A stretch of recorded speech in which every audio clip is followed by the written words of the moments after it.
Welcome back to Plateau TV. Jay, how are you doing? Good, good. How are you? I feel like I've been launched out of a cannon. We are we are done with our first season of Lost, and we're going to dive into the beginning of season 2, which is really where my sort of love affair with this show like really began. This is where I was watching it week to week, like all the other poor schlubs out there, having to wait, having to go online after the episodes and see like, oh man, like they and actually we'll talk about that. Like there was already stuff that starts the second episode of the season. Actually, really, like pretty much every one of these episodes had people like freeze framing stuff because there's actually lots of little Easter eggs and details. Um, people were just dissecting, and I've said it before, and I'm sure I'll say it again before this whole thing is done. But uh, like the journey is more rewarding than the conclusion. Hmm. Again, I still love Lost's ending. I know there are some who disagree with that.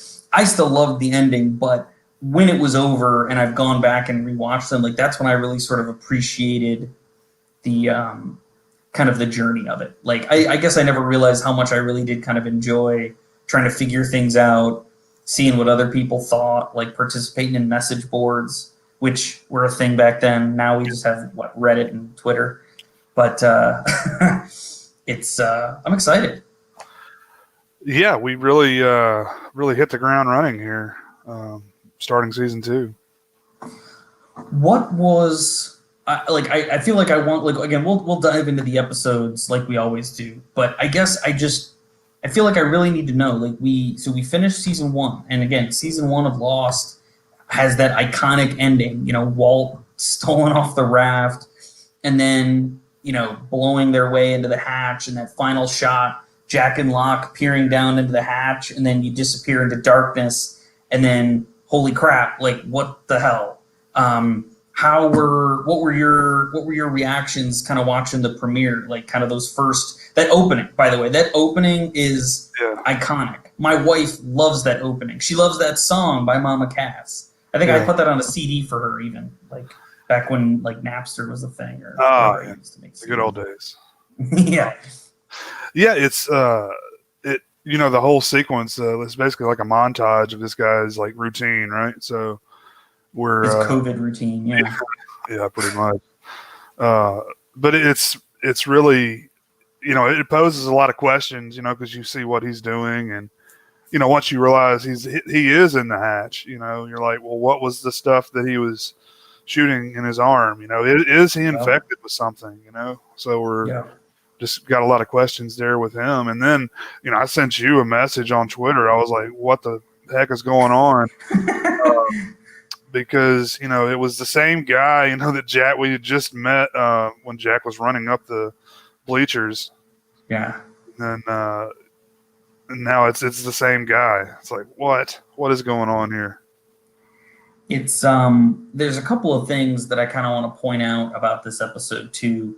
So for one thing, this episode was the most watched episode in the history of Lost.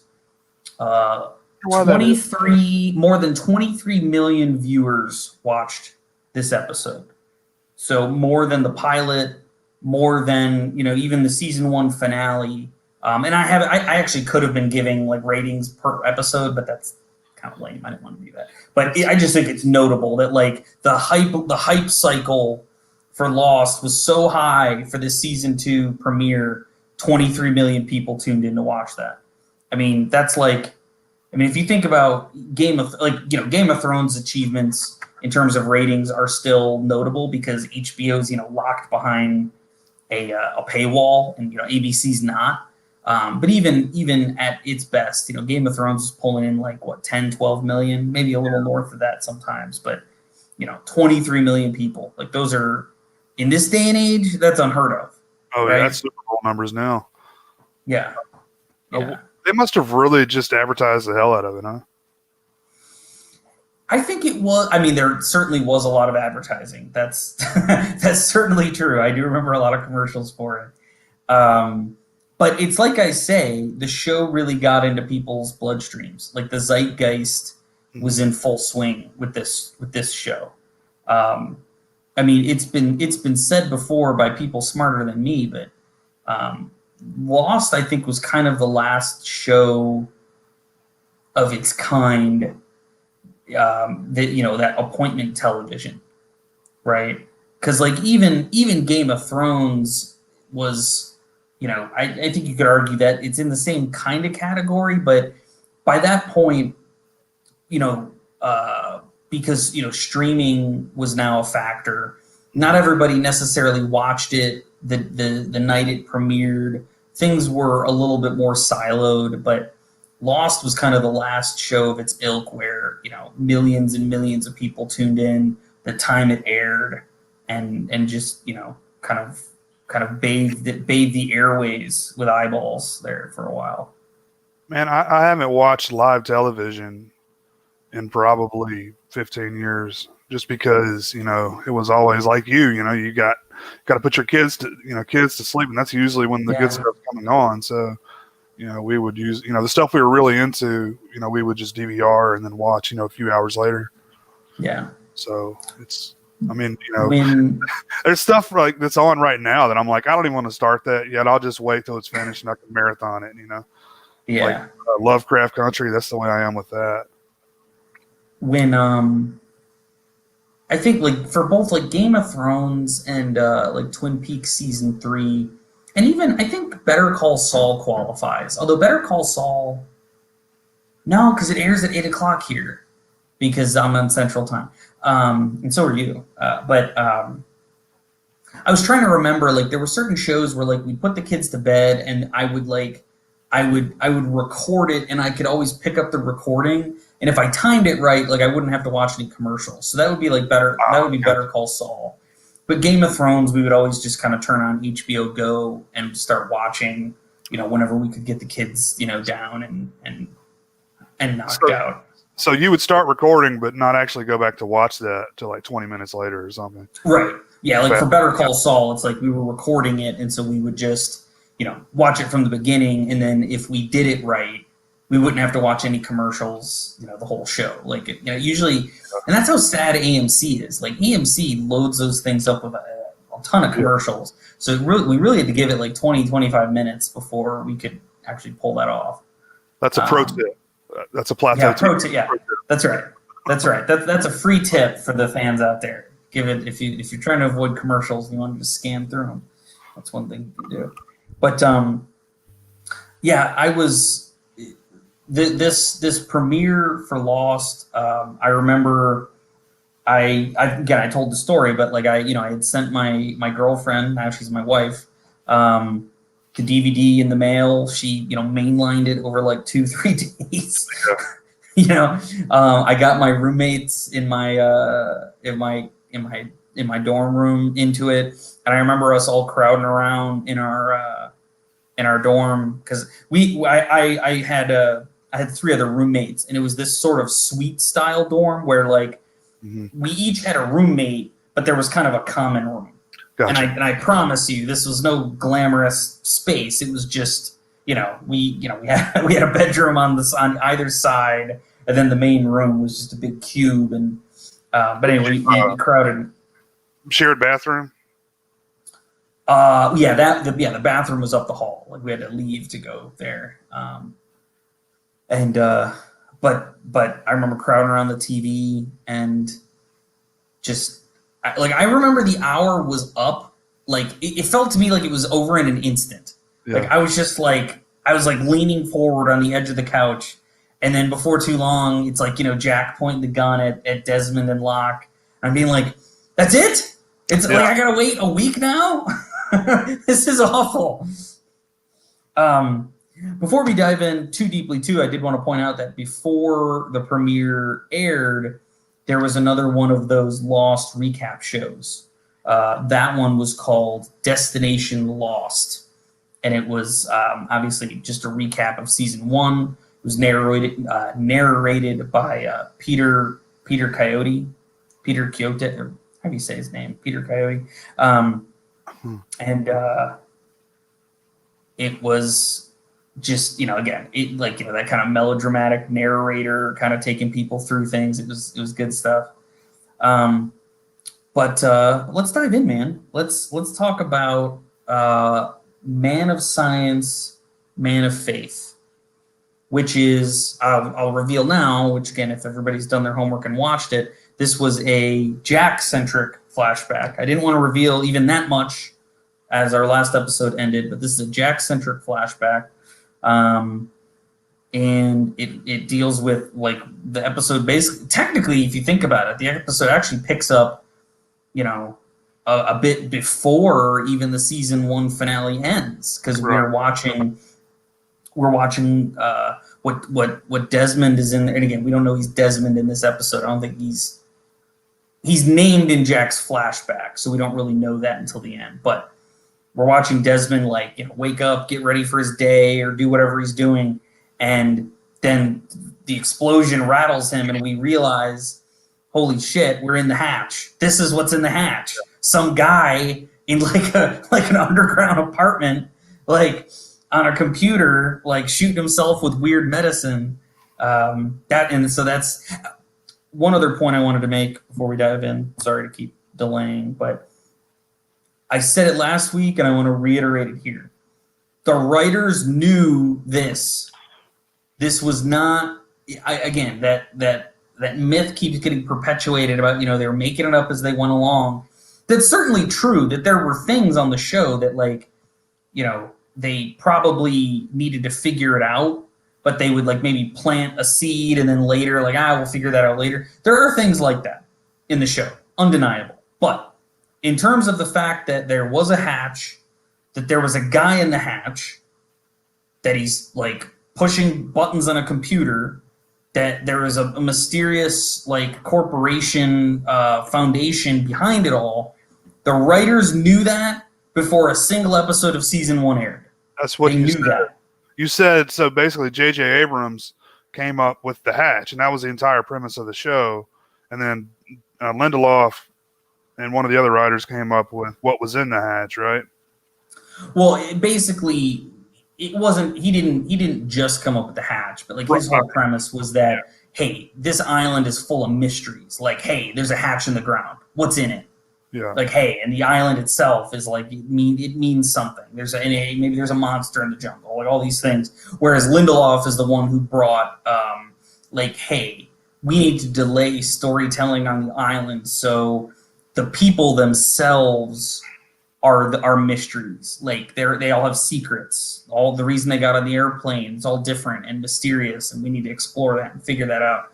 And it was those two things kind of combined. And you're right. Like, I think J.J. Abrams is the guy who said, hey, there's a hatch and there's something in it.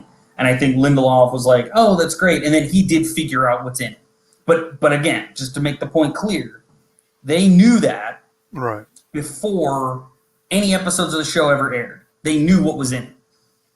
There, like, some of the details changed. Like, for example, and we're jumping around a little bit. This isn't revealed officially in Man of Science, Man of Faith, but the Dharma Initiative, which is the kind of the foundation that built the hatch that we've seen, I believe was originally called the Medusa Corporation. That was kind of their draft name for what it was. And at some point, I think either while writing season 1 or hell, maybe even in the summer between season 1 and 2, they sort of, kind of adjusted it as they got, their writers together and really started, fleshing out what season 2 is going to be, that they changed the name. But yeah, that's like, again, but to me, that's a detail. Like, Medusa Corporation, Dharma Initiative, they still knew what it was. And I think it's important to note. They really developed an interesting way of storytelling. The way they can, now they've gotten multiple points to flash back to, but also just in the present day, like, they'll show you it from one character's perspective, or show you what happens to a character and then show you what caused that later, and then jump back around. They jump all around, and normally I don't like that, but it's so well done in this case that it is really interesting. It's like people that saw Pulp Fiction and didn't like the way it was all told out of order and stuff, you know. Well, it's like as the show, it's.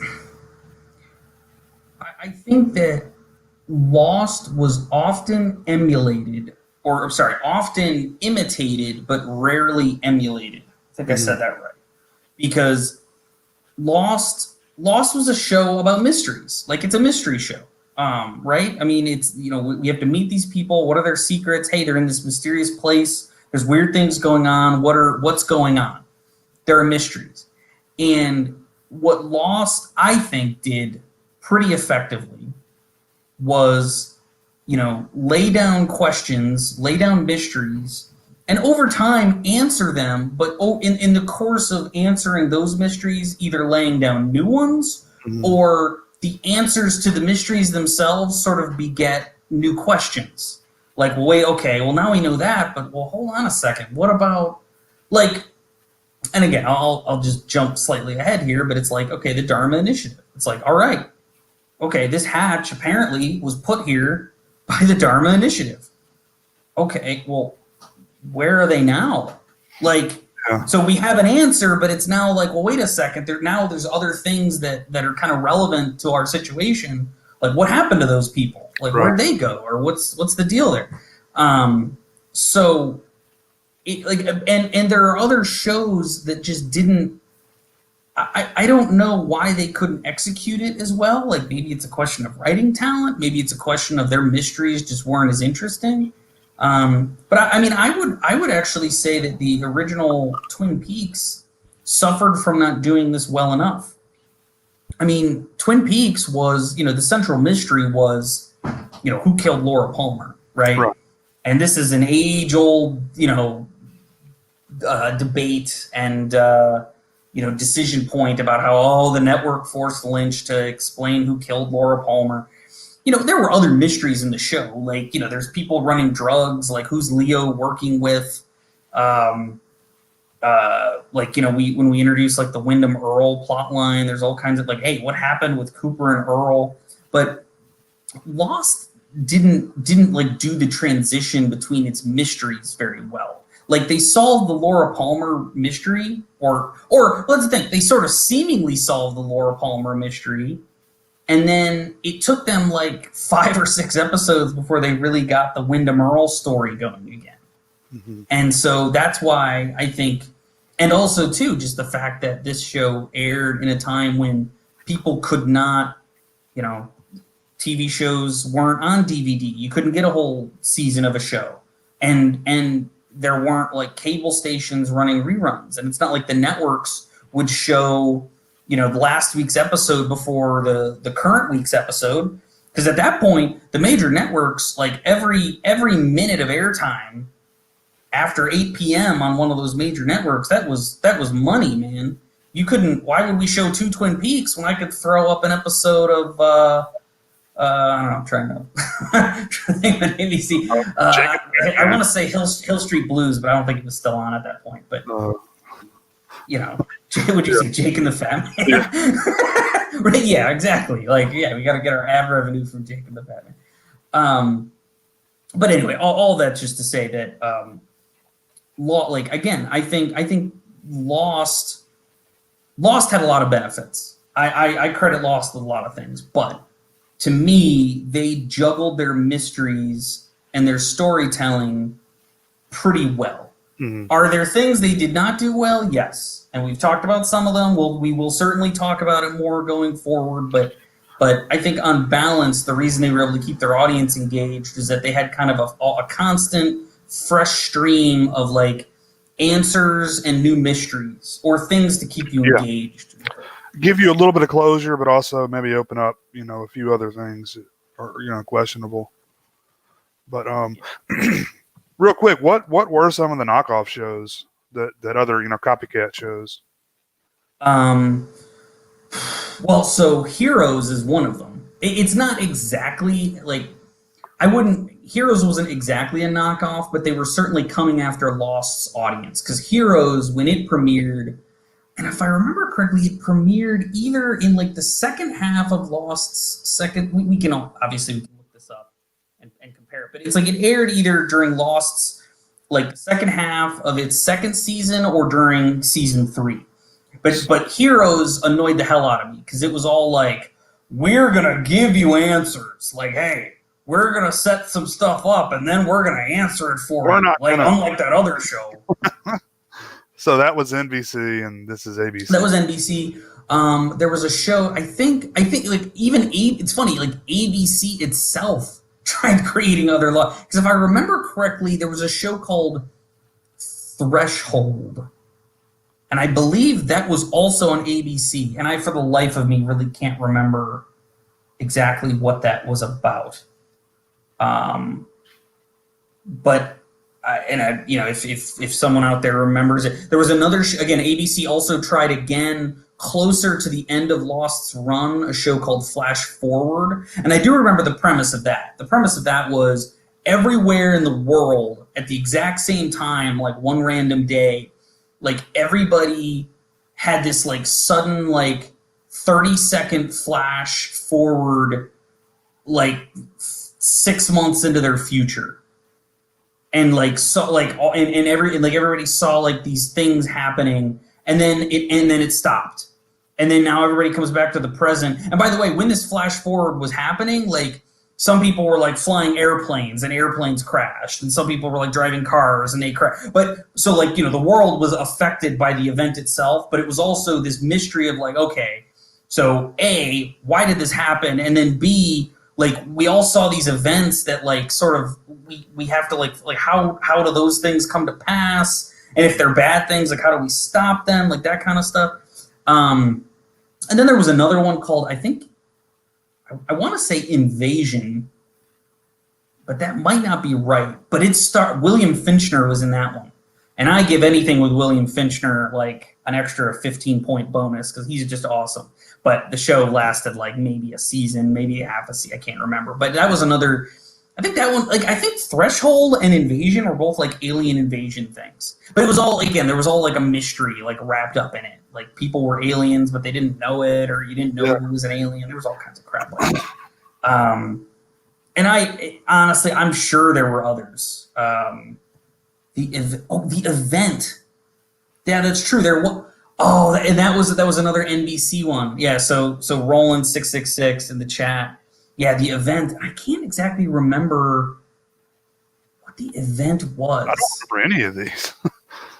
Well, the reason you don't remember any of them, Jay, is because they like hardly any of them made it longer than like, because if you think about how shows typically work, like unless they get just a full like season order, they get like the first 9 or 13 episodes. Yeah. Most of these shows bombed out after like the 9 or 13 episodes. The event may actually have made it a full season and maybe even into a season 2. For some reason, I feel like that lasted longer. Jason Ritter. Yeah, that's right. Jason Ritter. There was a cute blonde on that show. I can't remember what her name was. Sarah Romer. That's right. Sarah Romer. Yeah. Heroes was probably the most successful out of all of them because it just kind of had like a lot of star power behind it, and NBC. It was one of those things where like the network just, I think, really liked it. Yeah. So they just really kind of gave it a lot of extra chances. And then if you remember, it got brought back several years after it was like canceled / ended. They tried kind of rebooting it, and that didn't quite take off, and so then it officially did die. I guess the only other show that would qualify would be Jericho. And Jericho do you remember Jericho? Do you have any memory of that one? Because that one actually made some history. Yeah, I watched a few episodes. Yeah, Jericho was a show about. So it starred Skeet Ulrich and I can't remember the actor, Lenny James.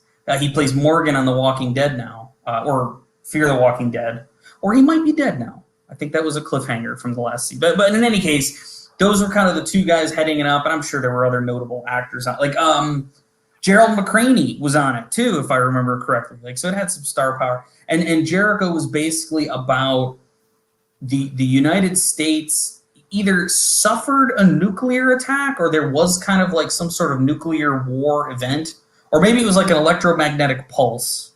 I can't quite recall, but basically there was some kind of a like, hey, the world, there might have just been like a nuclear war. And the show wasn't really about like, we weren't like in DC, hanging out with generals, flinging missiles. It was this town in like Kansas called Jericho, and like what happens to these people when like the world around them like shuts down.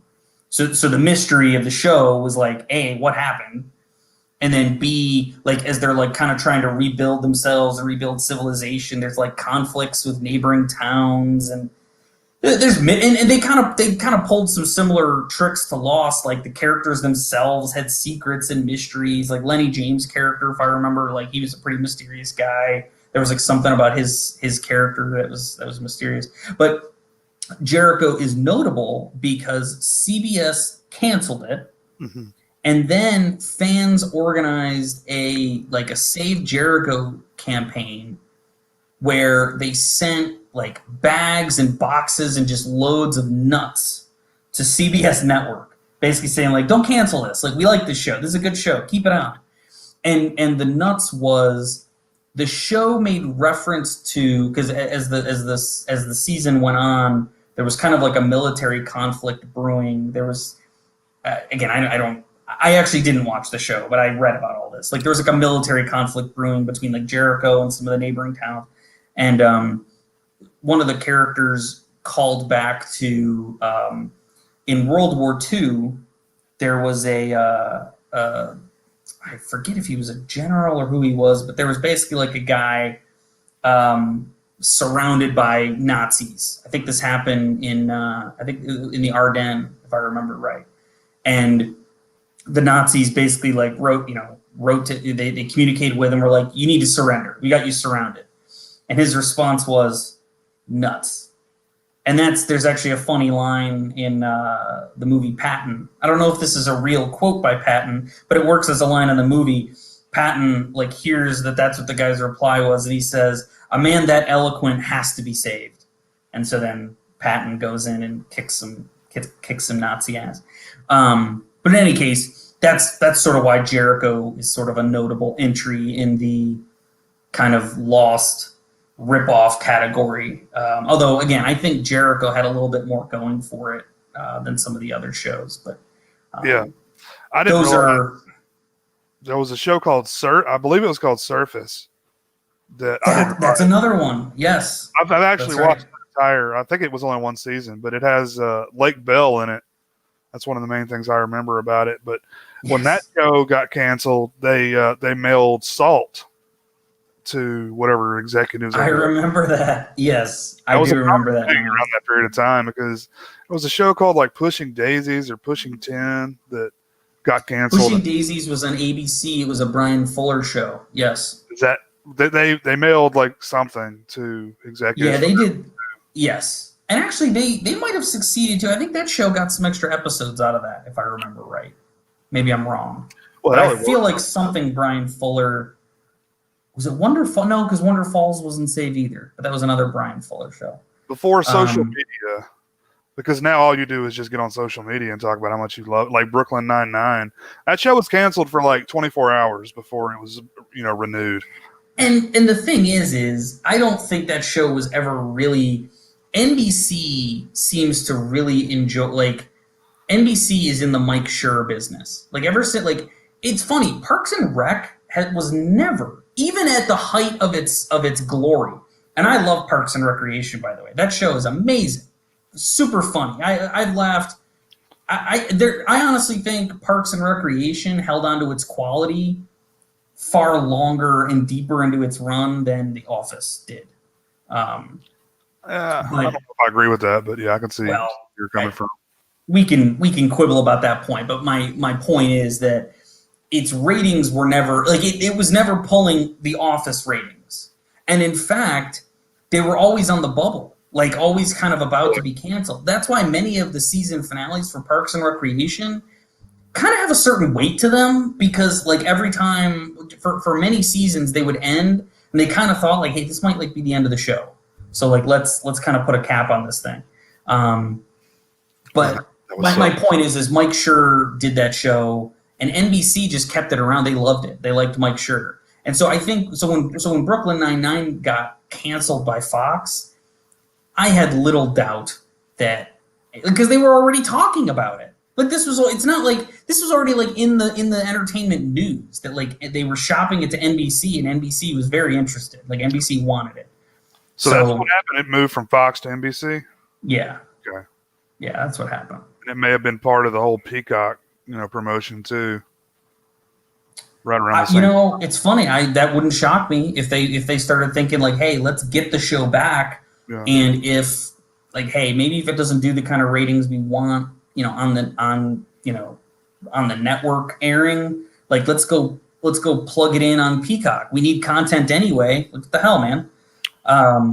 Did you ever? Some of that is supposition, but did you ever like that show, or do you like that show? I watched Brooklyn Nine-Nine for maybe I can't remember if I watched the entire first season or like a good chunk of it. At one point, like I think I just sort of lost track of it. It was one of those things where like it got kind of like interrupted for me like 1 or 2 weeks for a couple weeks in a row, and we just never quite came back to it. Yeah. And then I kind of tried picking it back up again, and for whatever reason, like I couldn't. I don't know. Like it didn't. Like I felt like all the characters felt like they were just saying their lines like super super fast to like get a lot of words out, and like nobody was like talking like a person. Like, and I just remember kind of being like, I don't know. This isn't grabbing me like it used to. Yeah. But it's unfortunate because I'm a huge fan of oh god, I think Frank Pembleton from Homicide. I can't think. Andre Braugher. I love that guy. I have loved him for years. Since Homicide, he was on a show with Scott Bakula and Ray Romano, Men of a Certain Age, which was on TNT. I loved that show. But he was in The Mist, I believe, also. He was in The Mist. And by God, like what was so great about that is that I remember thinking, well, so first off, The Mist, we're referring to the Stephen King adaptation by Frank Darabont. The Mist being one of Stephen King's short stories. Andre Braugher plays a character in that, and I remember like the character in the book being just this really kind of a jackass, unlikable guy, and he's still that in the movie. But I guess there was just something about like Andre Braugher like just embodied that character. Like it felt to me like this. I would be hard for somebody to play this role and be convincing, and he kicked ass in it. Like it was great. Anyway, we are far afield now, but but yeah, those are the Lost ripoffs, and I'm sure. By the way, because I think it was either Roland or maybe you wrote it in the chat, but Sci-Fi had some like Lost ripoff. Like it wouldn't shock me. Like I think some of the cable networks tried doing stuff like that too. It's just, for my money, no one did it as well as Lost did. And again, I think the evidence is in, Lost aired for 6 seasons. They were super popular. They even got to negotiate their show ending. Like that was unheard of. Like, in American TV, the name of the game is make your show until you die. like don't ever stop, Cheers went on for 11 seasons. And credit to Cheers, by the way. Sitcoms and dramas, I think, are a little bit different. But even so, like, credit to Cheers. Cheers was good the whole time. Like, I don't think Cheers really ever... In fact, some people would argue they like the Kirstie Alley years of Cheers better than the ones with... I did, yeah. Oh, God, I can't think of her name all of a sudden now, but... Diane. Diane. That's the character. But Shelley Duvall. There you go. Shelley Duvall. Yeah. And so, but again, it's just my point that like, and credit to the writers on Cheers too. Like they sort of understood that when Diane left, like, hey, we can't make the same show anymore. Like, yes, there's still a bar, and yes, we still have this cast of characters minus that one, but like we have to change the dynamic because we're not telling the same story anymore. And they did it. Like it, you know. Yeah. I think there is a period of time in Kirstie Alley's kind of first, I don't know, maybe call it 5-6 episodes, maybe even a little more than that. Like maybe it was 10. A period where she wasn't quite like the writers didn't quite know what to do with her. Yeah. And there's interviews galore about this. In fact, there's even some great like interviews you can watch on YouTube with the showrunners for Cheers. And they actually talk about, there's an episode of Cheers where like, you know, the whole time, like up until this point, like the Kirstie Alley's character had been this very sort of like straight-laced, corporate type, kind of unflappable. And then they had one episode where she was just kind of like crying and really manic. And the writers were sort of like, that's it. Like that's the character. Like they finally were able to kind of put their finger on like who she is and how to write for her and how to weave her into everybody else's thing. And so anyway, we're talking a lot about Cheers here, but that's a good example of how they managed to make a long run work. It was always this like drama around Shelley Duvall. I just didn't like that. I wanted to see Norm, you know, and Cliff like all around, you know, and you know what's up with Carla, you know. Yeah. I don't want to see her like cry and Sam's being mean. Well, the show, I mean, there's some truth to that because we, my wife and I had never like really sat down and like start to finish like watched Cheers. Yeah. Like growing up, you know, my parents watched Cheers and then they later watched Frasier. So I had seen, even on reruns and stuff, I'd seen Cheers and I thought it was funny, but I'd never really kind of like, you know, at least in my adult life, you know, really kind of paid attention to the show. And I always knew about like Shelley Duvall's character, and I'd even seen some of her episodes. But it is interesting that like the show was almost kind of melodramatic when she was on the show. The like will they, won't they, Sam and Diane relationship got kind of very emotional and quite frankly like really dark. It's really interesting to me, like because Sam Malone is like our. You would argue that like those two are like they're sort of co-leads of Cheers, but I mean it's undeniable that Sam was kind of like the leading man, you know, likable bartender guy. Like he's a real dick in some of those episodes. Yeah. Like the kind of thing where I just don't think they would have their character if that show aired today. I don't know that his character would behave that way. Like he comes across like really unlikable, borderline abusive in some of those episodes. Isn't like that, just by today's standards. It's kind of realistic though. I mean, nobody's perfect. Yeah. You gotta, you know. Yeah, you're right. It wouldn't happen these days. Yeah. They couldn't have their heart throb, you know, be mean to people. Well, it's sort of like it's all marketing, right? And it's like, oh man, we can't have Ted Danson like screaming at Shelley Duvall like right in your face. Like, man, like that's gonna hurt us in the 18 to 24 demo. Like shit.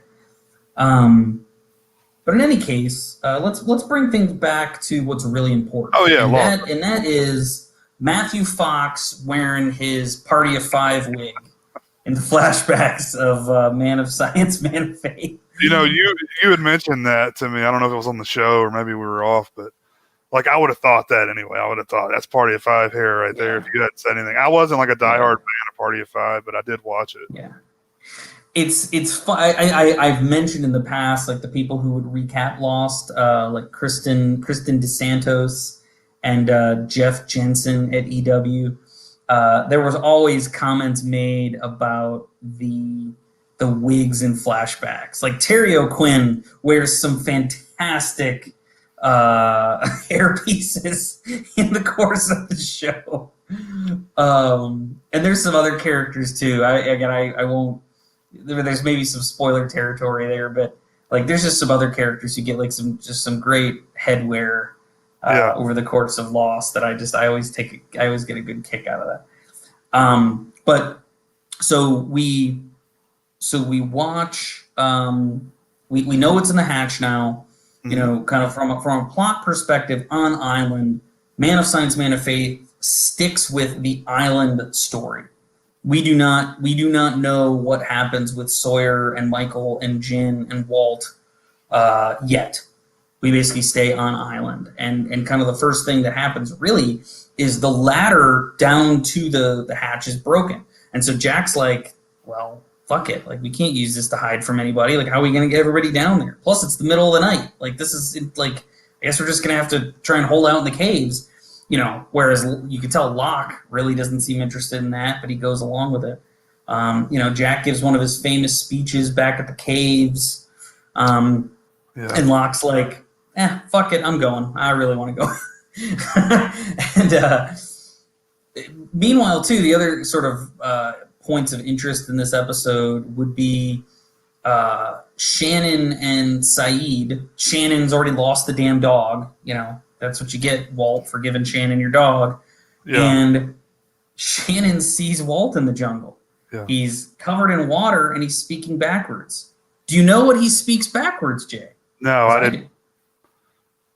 He speaks, because basically you can like rewind it, right? I forget how people figured it out, but it's basically like backwards talk. Don't push the button bad, is what Walt says in backwards creepy boy jungle speak. That's helpful. Yeah. But yeah, that, like, this episode had definitely some unsettling, creepy moments. Definitely the Walt stuff in the jungle. I mean, even really the kind of initial exploration in the hatch. Jack goes down there. He doesn't, like, again, like he shows up and Walt and Kate are just, or Locke and Kate are just gone. And so he goes in and you know, it's, you know, there's a mirror. Clearly someone was watching them. There's weird art on the wall. He sees the Dharma logo on the power box.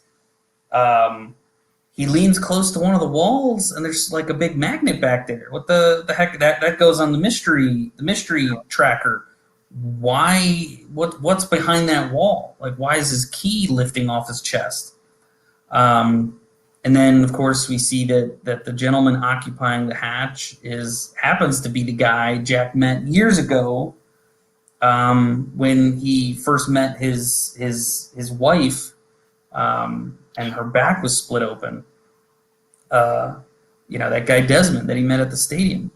And then, by the way, and in all 6 episodes, this came full circle for you. But did you happen to notice in part 1 who it was that Jack's wife killed?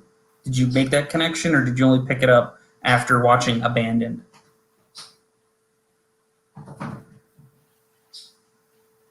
Who did she kill? Shannon's dad. That's right. Rutherford. Oh, gotcha. Yeah. Okay. No, I totally missed that.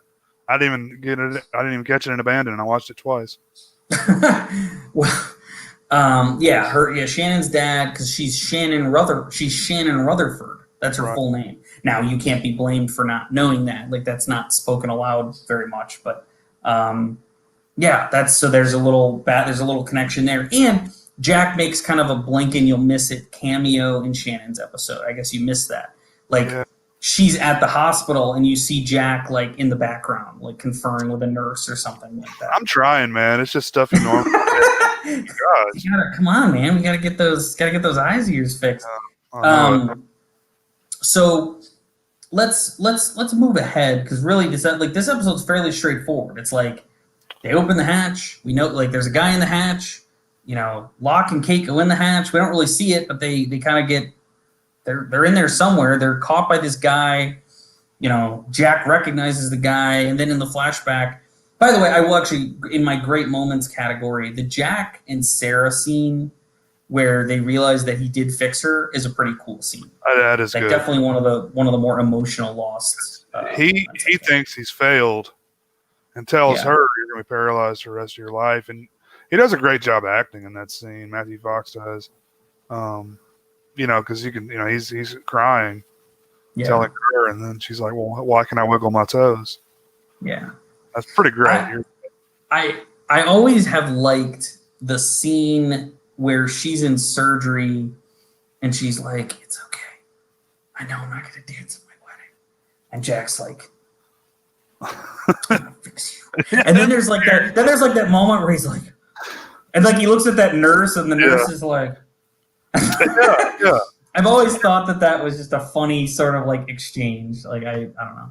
I didn't think what he said was that crazy for him to look at him like that, but I guess he was like, it's obvious I've got feelings for this woman now.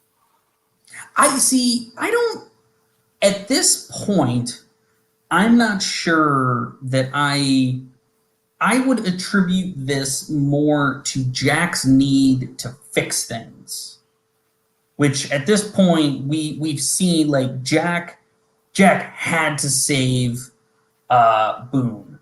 Right. He had to save that woman Joanna. Like things gotta be done his way. Right. And I think like when he met with especially too like when he met her like fiance, aka Captain Pike from Star Trek Discovery, Anson Mount. Douchebag. Yeah. I think he just sort of like it's like he said it because it's that classic Jack, I'm gonna fix this. But he sort of said it not really thinking like, oh, holy shit, like this woman's spine's been like split in half or whatever. Yeah. But I mean, the episode's pretty straightforward. Like, it's like there's a lot of mysteries, a lot of things. So just a quick recap of mysteries. This is kind of answered in the episode, but there's more over the next couple of episodes, to be learned. Who's the guy in the hatch? So we now know what's in the hatch, sort of. Who is this guy? We know he's Desmond. We do know that by the end of the episode, but I still think the question stands. And then what's he doing? As of the first episode, it's sort of unclear. We just sort of see him living his life. And then why does the inside of the hatch say quarantine? Yeah. Well, and he mentions, I guess it's the next episode that he mentions, or how many of your people are sick? Right. So he thinks there's something out there. What's behind the wall that's magnetically pulling on Jack's key? And then just noting that, like, technically the mystery of what's in the hatch kind of solved. Like, we do see there's a guy living in there, and he's doing something. And there's further expansion on that. And I have nothing in my nicknames category because there's no Sawyer. So no Sawyer.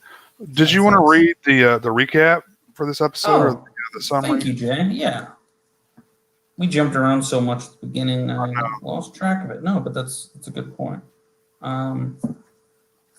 Yes. So, Season 2, Episode 1, Man of Science, Man of Faith, written by Damon Lindelof, directed by Jack Bender. We talked about these gentlemen. The opening of the hatch leads to a disagreement between Jack and Locke. While searching for Walt's dog, Shannon has a frightening vision. Locke and Kate defy Jack and return to the hatch. Jack follows them and makes a shocking discovery. I guess, sort of. Yeah. And so then the next episode, Adrift, Sawyer and Michael find themselves stuck in the middle of the ocean on what is left of their raft, with no sign of Walt or Jin. Claire confronts Charlie about a discovery she has made among his belongings. Locke and Kate face the man in the hatch and discover the significance of the numbers. Not really. Back on the ocean, Michael and Sawyer put aside their differences long enough to reach land where more trouble awaits. That's a fair approximation of what happens in Adrift. So episode 2, Adrift. This is a Michael flashback episode.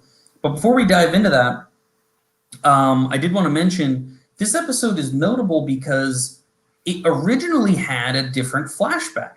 Originally, this was a Sawyer episode, and they even filmed part of it. And then it's sort of unclear. Like, Carlton Cuse has spoken about it. People have asked about it.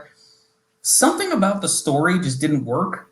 Like, it didn't click in terms of the episode, or I don't know. But, like, Jolene Blaylock of Star Trek Enterprise fame, she played the Vulcan officer in a skin-tight catsuit on Star Trek Enterprise.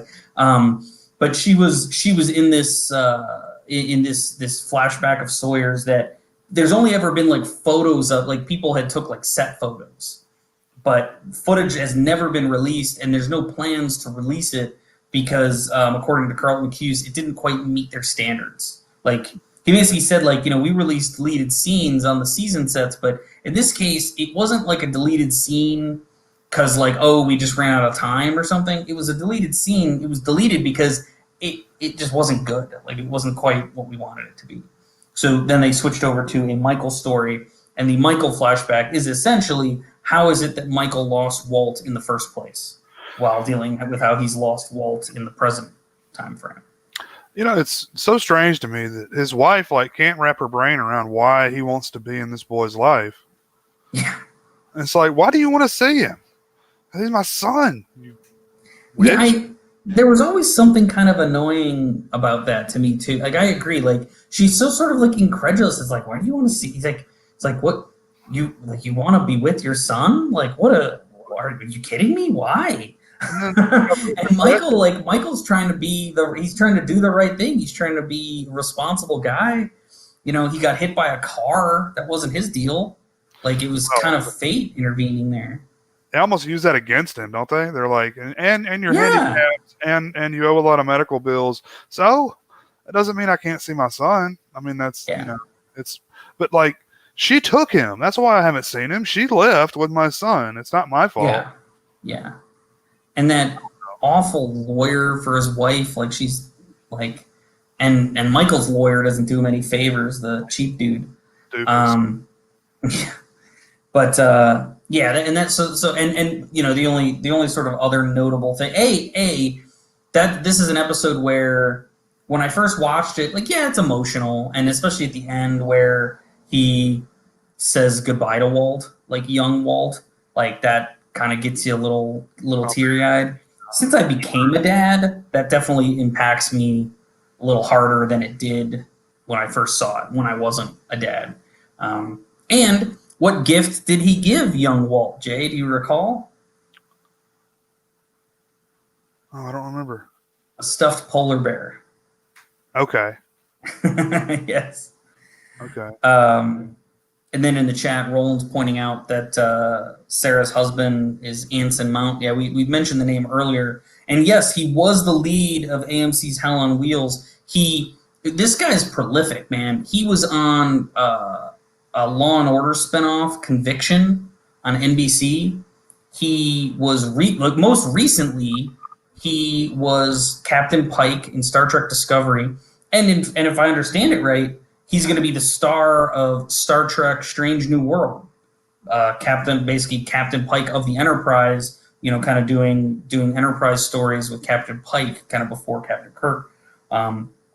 He was also the star of ABC's short-lived, awful Inhumans series that lasted like 10 episodes and was just mind-numbingly horrible for every one of them. Not his fault. But I mean, you look at this guy's career, like he goes way back. Like, he's been in a ton of stuff over the years. But yes, that is who he is. But anyway, so the Michael flashback story, pretty emotional, and like you say, kind of annoying. But on island and on the ocean, we're kind of with Sawyer and Michael.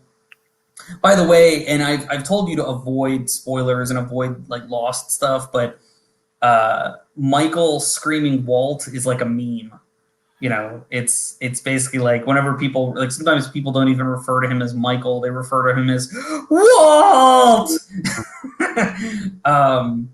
He's still in the ocean. Like, again, the episode sort of picks up like at the same moment as we left him in Exodus, the end of season 1. Like, in fact, you can even hear Walt yelling for him still if like when that episode kind of opens there.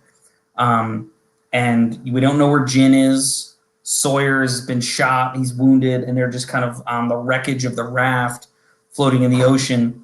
Michael, for some reason, is pissed off at Sawyer because he's a dick, even when you should feel sorry for him. Isn't this after he's saved Michael's life too? Yeah, like that's right. He gives him like CPR. He saves his life, and it's like, again, he was trying to protect Walt. It's just that the others beat him to the draw.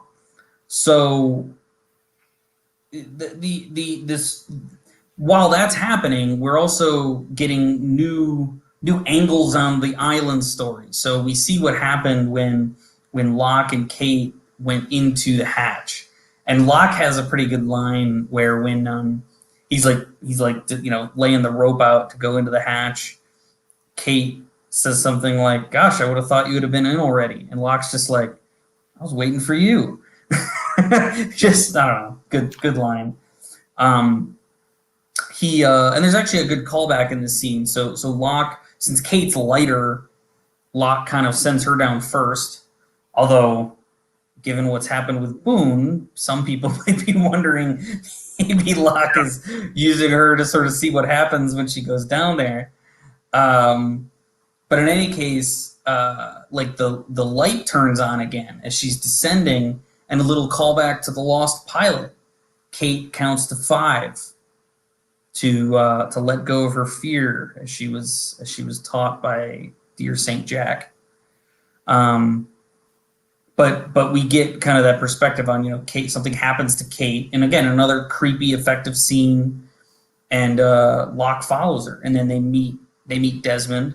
There's some mystery fuel here because Desmond asks Locke, "Are you him?"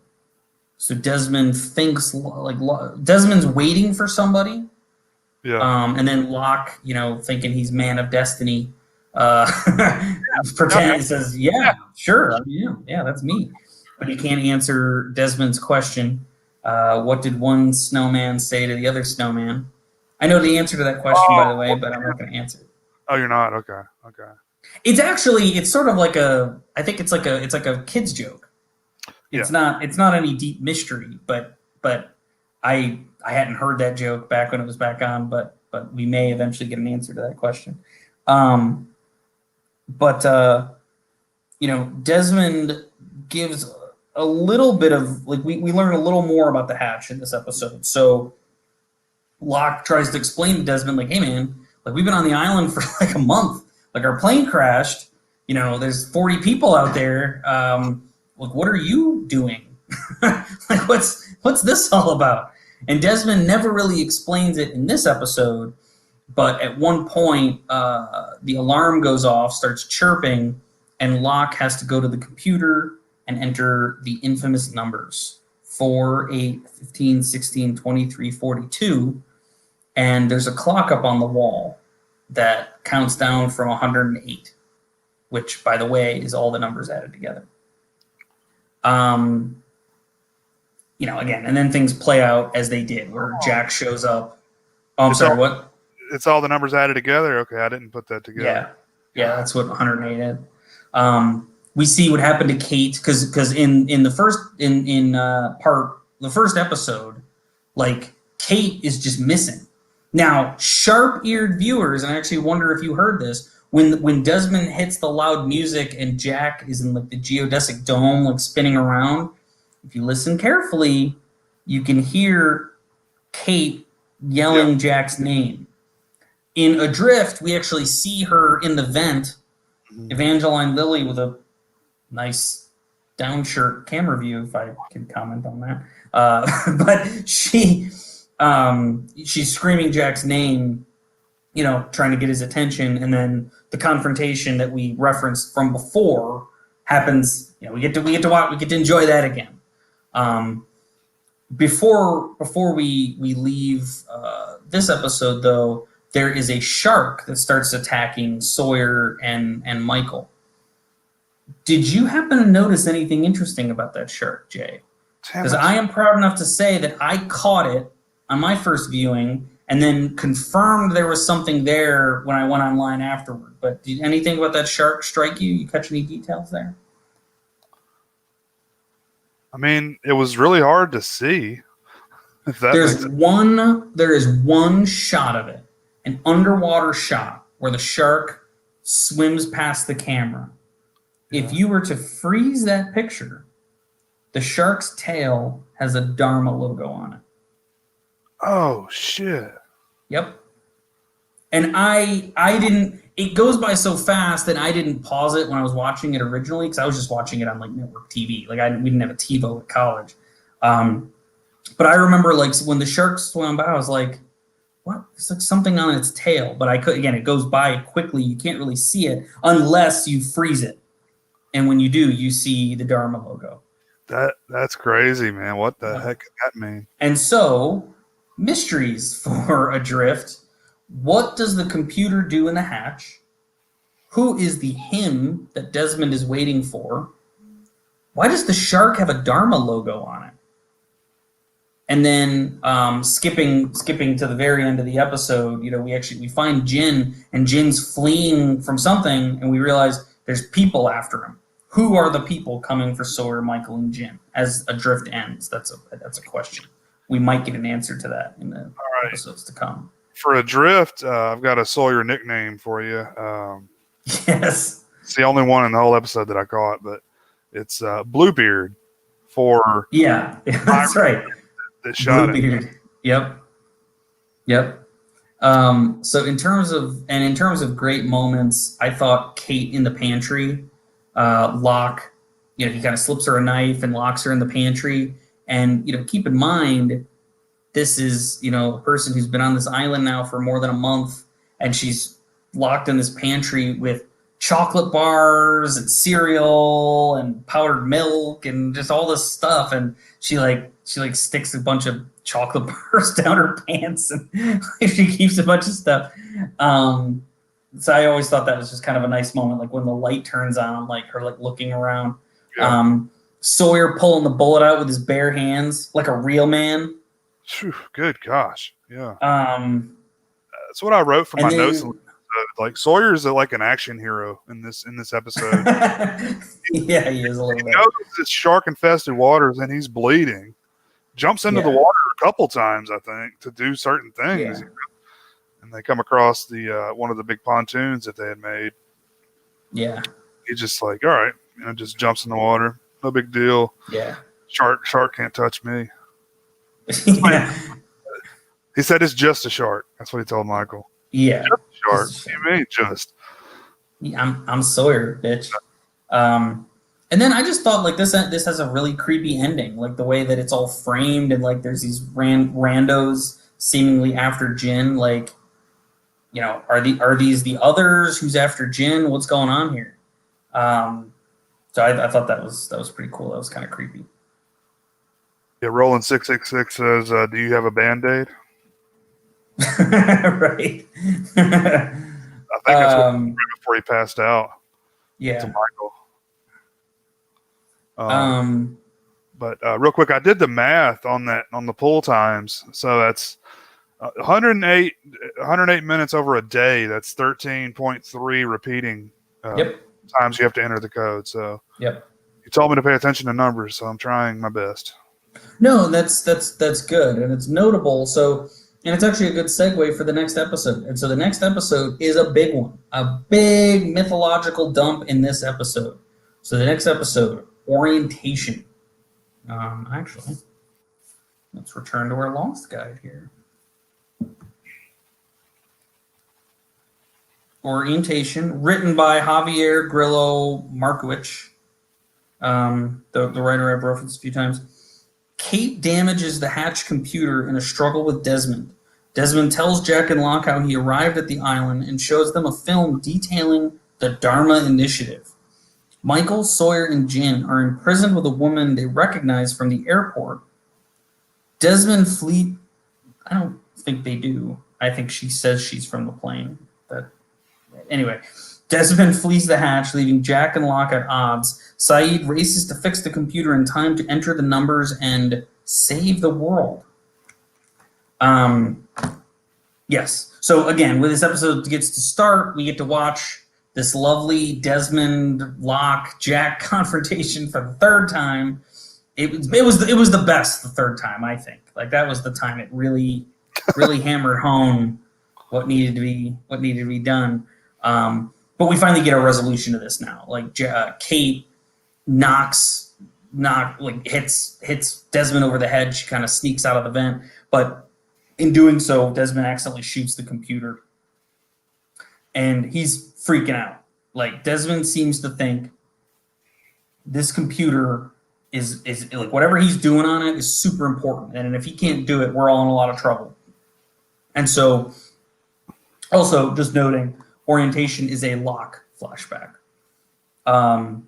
But we sort of, the on island story really is, the computer's broken and Desmond's trying to fix it. Eventually he like blows the circuit breaker or something and just runs away. And they have to get Saeed to see if he can fix it. But the big mythological dump comes. Desmond has a video or a film that he sets up a projector, and essentially it's this video narrated by this guy named I think Marvin Candle, and Dr. Marvin Candle, and he's talking about this thing called the Dharma Initiative. Like this bunch of hippies who apparently have this like scientific, research type deal, and they built this station. And there's a lot of things here. I mean, it sounds to me like they were investigating, exploring a lot of scientific things.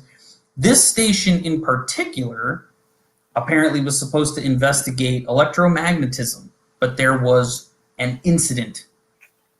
And now this computer needs to be used to do something to and again, it's got Desmond terrified. So it's sort of unclear in this episode, like really the debate between Jack and Locke is it real?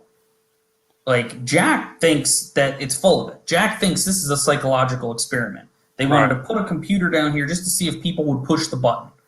Whereas Locke, in true Locke fashion, is basically saying like, hey, we came down here for a reason. This computer must be important. We have to do this. But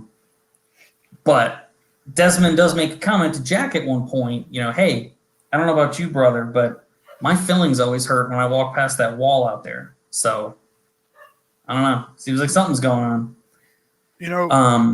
When they listed, in that video, all of the science specialties that they're looking into, it was really odd ones, wasn't it? It wasn't like, it was like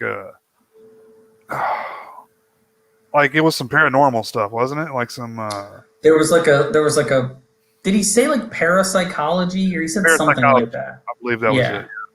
That was the one that kind of perked my ears up a little bit, because I'm going to go out on a limb here. I'm going to say I think Walt, among his other powers, I think he can astral project.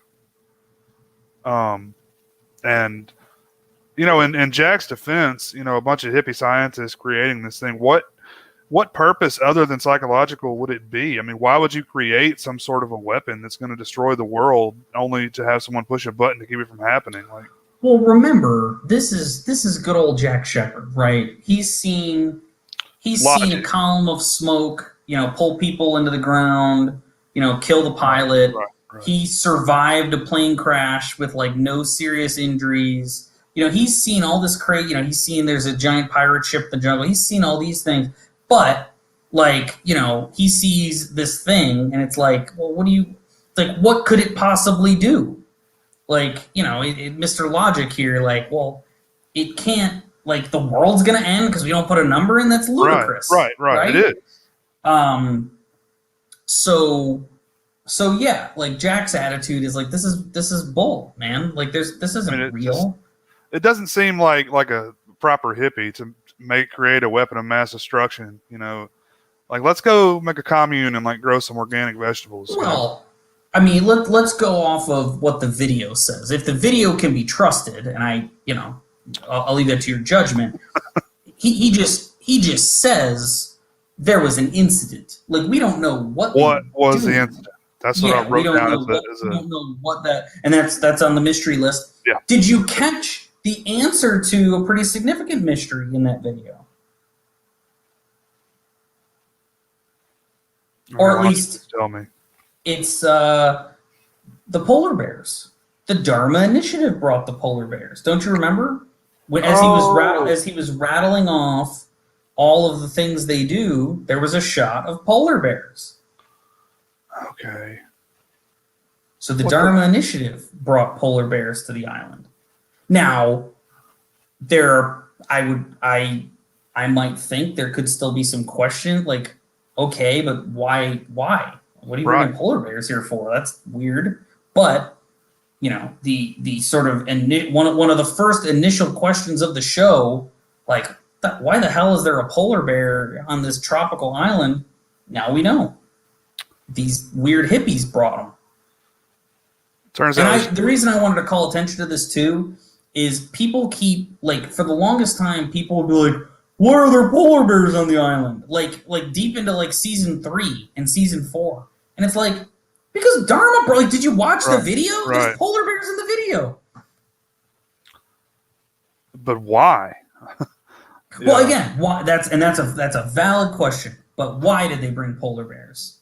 There might be more coming on that. But as to why there are polar bears on a tropical island, we now have the answer to that question. It turns out this is just a really sophisticated marijuana grow operation. Yeah, that'd be some good stuff.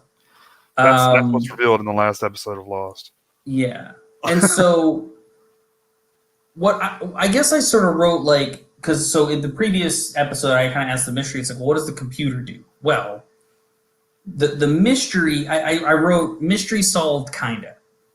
The computer allegedly controls something having to do with electromagnetic properties worsened as a result of an incident. Again, that's maybe a non-answer, but still technically, like, we know what we're told the computer is about. And then again, the polar bears are another solved mystery. But what happened to these Dharma guys?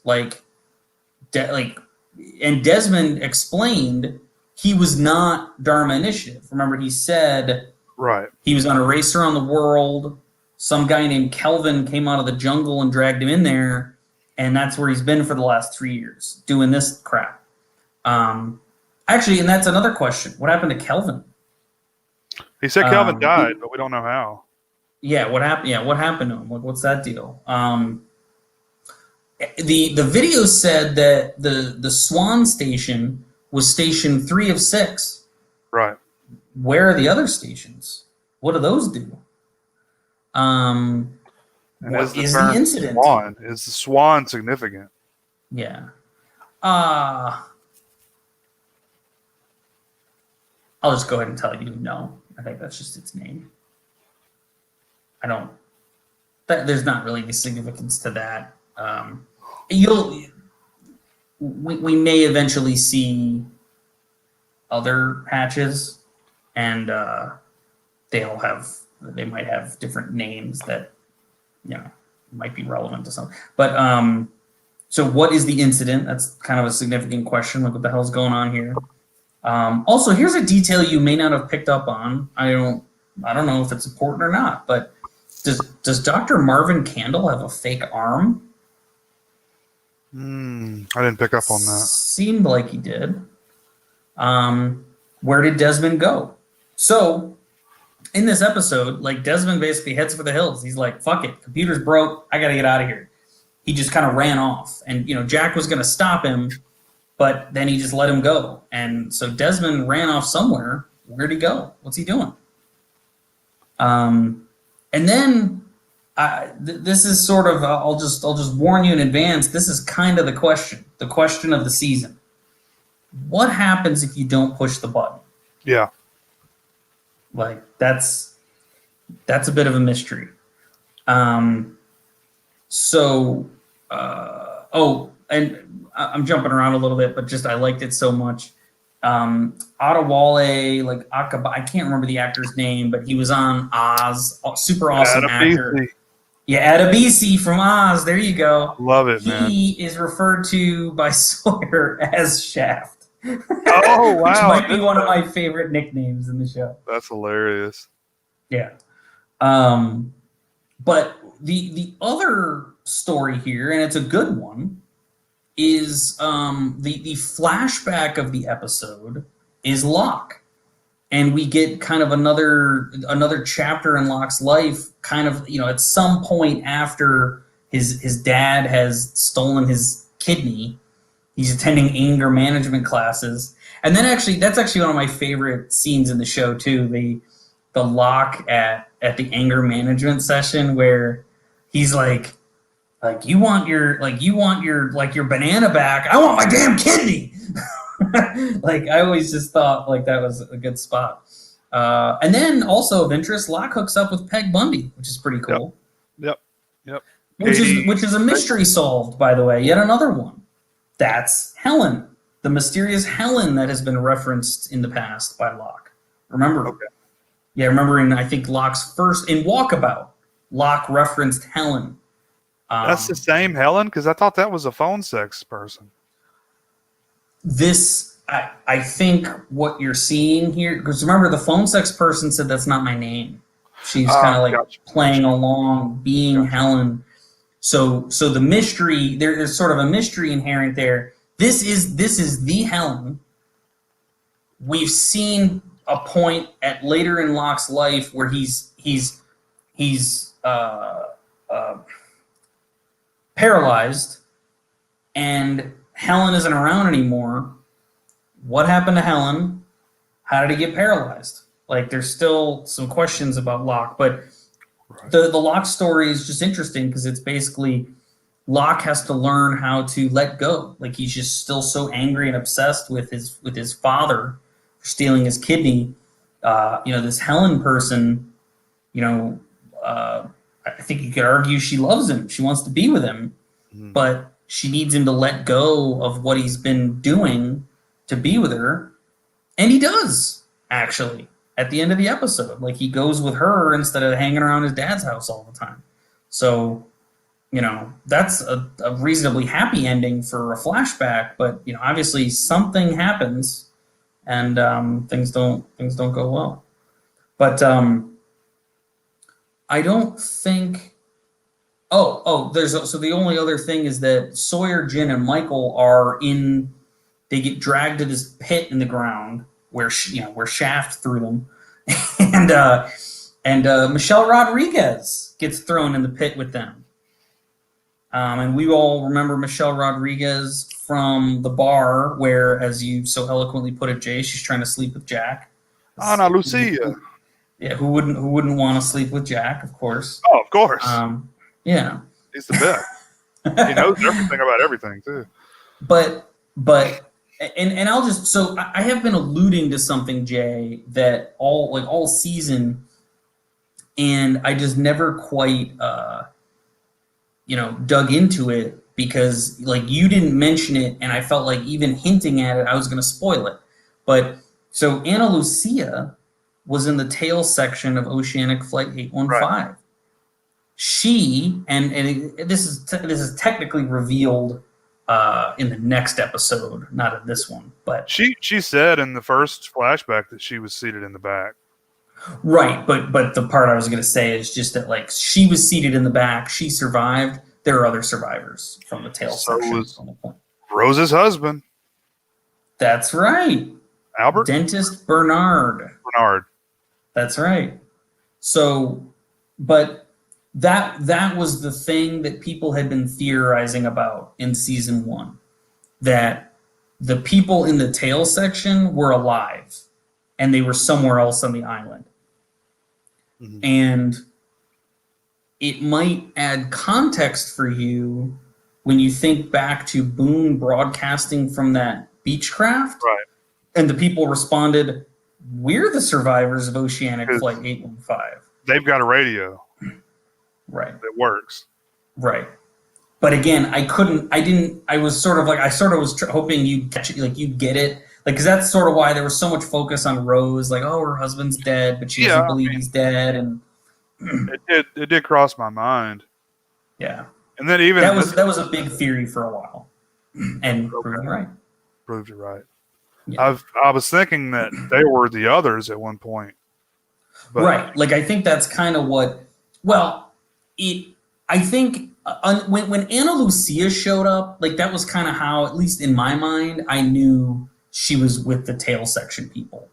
That wasn't the others. This was actually the tail section people and not the others. Like when Adrift ends and you just see this mob of people and they're like, after Jin, that kind of seemed like the others. But once you get context about them, that's sort of when, at least in my case, when I was watching it. Yeah.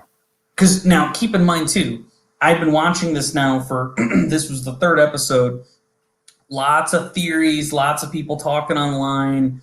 And that's what people were saying. It's like, hey, those are actually the people from the tail section. That's what's going on. Ana Lucia's with them. That's the deal.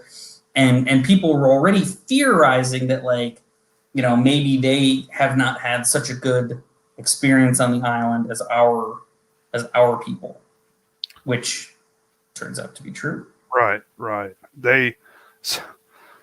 So we've got the other survivors in the tail section, and we've also got the others, which we're learning that this may be tied to the incident. It may not be. I'm just kind of spitballing here, but these people are like Hills Have Eyes. They're all like mutated and messed up, right? And they're all crazy looking and stuff. And they apparently. Well, hold on. Why do you think? I'm just asking, like, what detail you saw, because like we saw the people on the boat. And other than kind of looking a little rough around the edges, I mean, they didn't look like mutated or anything. Yeah, I guess nothing like obvious, but I don't know. Just when they were him and Jen and Adebisi watch the feet walk by, or the legs, walk by, hiding from them, and I don't know. There's something about it gave me a like mutated, inbred type of vibe, like the child like dragging a like teddy bear that's got like a noose on it or something. Yeah, that's a creepy sequence. So let's forge ahead then. I think we covered all the mysteries from this one. They are cannibals, right? It does say that at some point. I haven't seen evidence of that so far. They just, I mean, but why else would they be stealing people like on a timetable? They came and took 3 the first night or whatever, and they came back like 2 weeks later and took like 2 more. Yeah. Well, so we're jumping ahead. So sorry.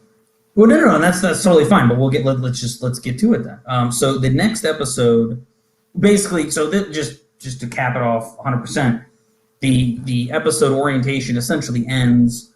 Jack agrees to push the button. Like Locke convinces him, listen. You push it. Oh, you push it. I'm gonna push. Yeah, no, you want to push it. You push it. Yeah, it's like we have to do it. And Jack agrees, and they start pushing the button. It's like a leap of faith, and so Jack takes it at that point. The next episode comes one of the dumbest decisions in the history of the show. They put the fat guy in charge of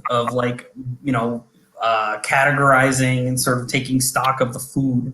They kind of bring people into the hatch and start sort of talking about like what's in here. And Hurley brings Rose along with him to help, but Hurley's kind of he's categorizing food, eating chocolate bars, doing stuff like that. Meanwhile, Saeed is exploring the hatch. They're kind of poking around, looking at stuff, and Saeed makes an observation to Jack at one point, because they actually are able to crawl under the floor and kind of go a little bit under, and everything is like covered with concrete. And Saeed just makes the comment, like, I don't know. The last time I saw anything like this, it was like that Chernobyl. Like that's the only thing I can think of was, a place you cover in concrete.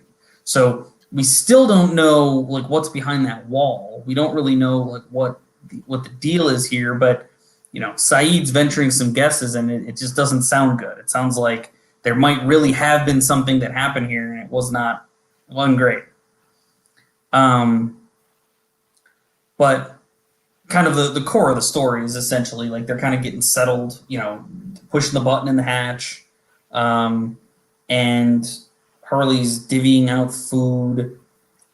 But the flashback is essentially Hurley, when Hurley won the lottery, like he didn't immediately cash in his ticket because he knew everything was going to change.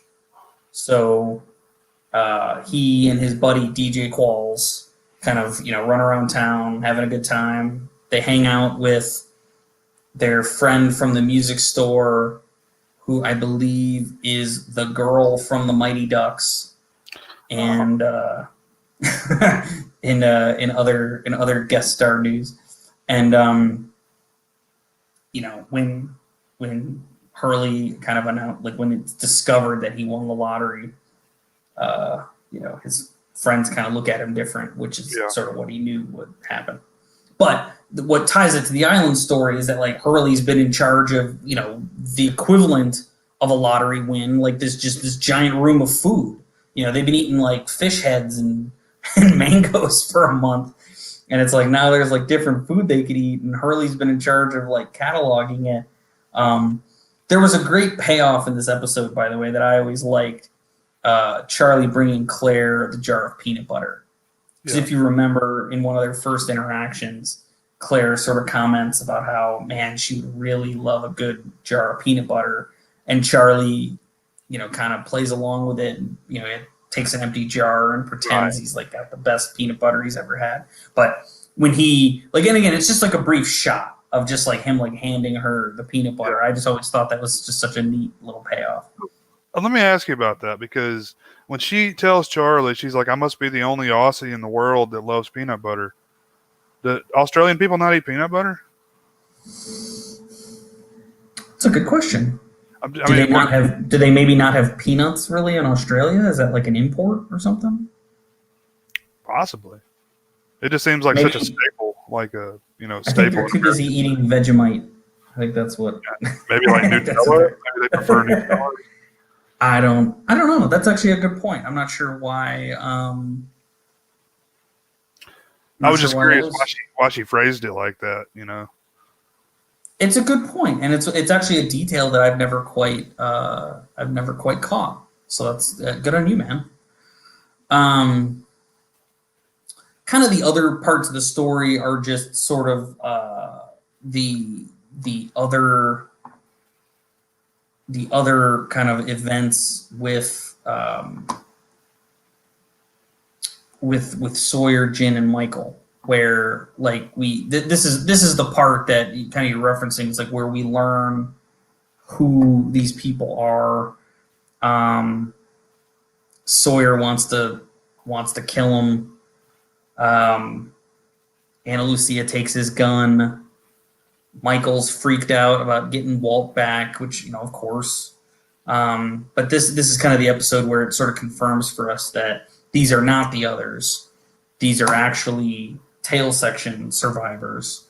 And they're just in a bad way. They're huddling in another Dharma station, by the way. But it's not nearly the nice Dharma station that our guys found. They're basically into like a giant storage locker or something. Wait, so are all 6 of these on the island? We've got 6 stations all in the same place. Yes. I kind of assumed that much when you said that.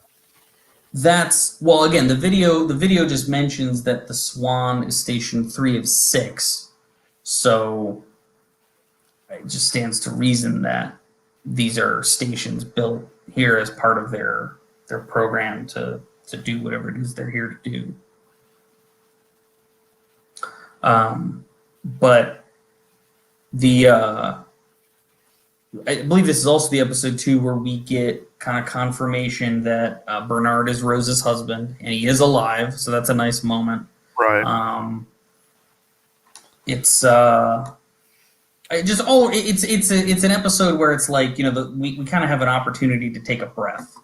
Like, the intensity of the Desmond confrontation is sort of calmed down. We're sort of getting settled in the hatch, and they're just they're kind of cataloging food, exploring the hatch. If I'm not mistaken, I think Kate's like showering and Jack's like checking her out. Yeah, very. Towel. Take a picture, Jack. It'll last longer. Come on, buddy. Yeah. He's like drooling basically. Yeah. It's like, all right, dude, come on, stop, doing that with your eyes. Yeah. Charlie. My deeply ingrained racism coming out, but I always imagined Bernard being a black guy. And I say that because I thought we saw him when Jack was talking to Rose on the plane. I thought there was a time that we saw Bernard, and obviously we did. We never did. Yeah, we never saw Bernard, and yeah, I think that was a. If I'm not mistaken, Sawyer makes a joke about that at some point. So it's that's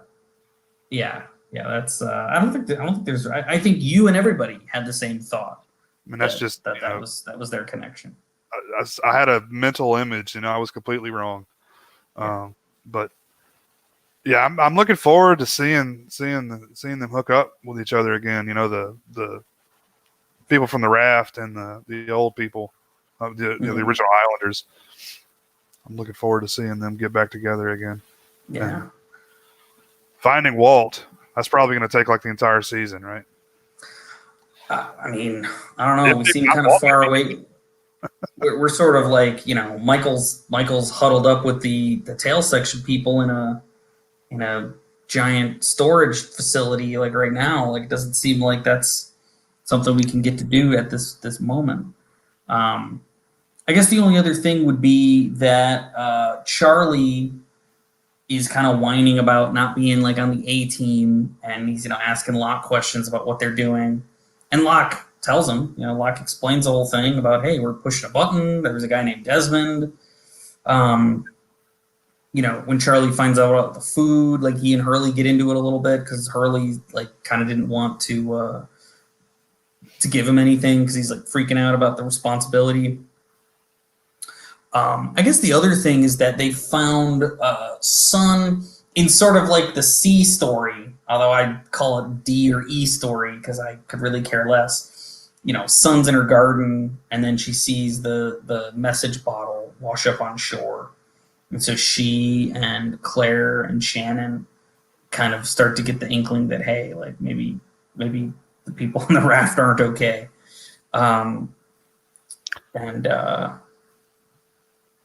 Yeah, I think Claire found it, and then Claire. Yeah, that's right. Claire found it. Yeah, and then they decided they should tell her first.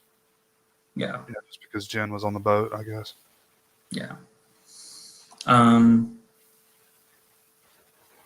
then Sun actually buries that bottle at the end. She kind of decides to like keep it as a secret that they found it, so as not to worry people.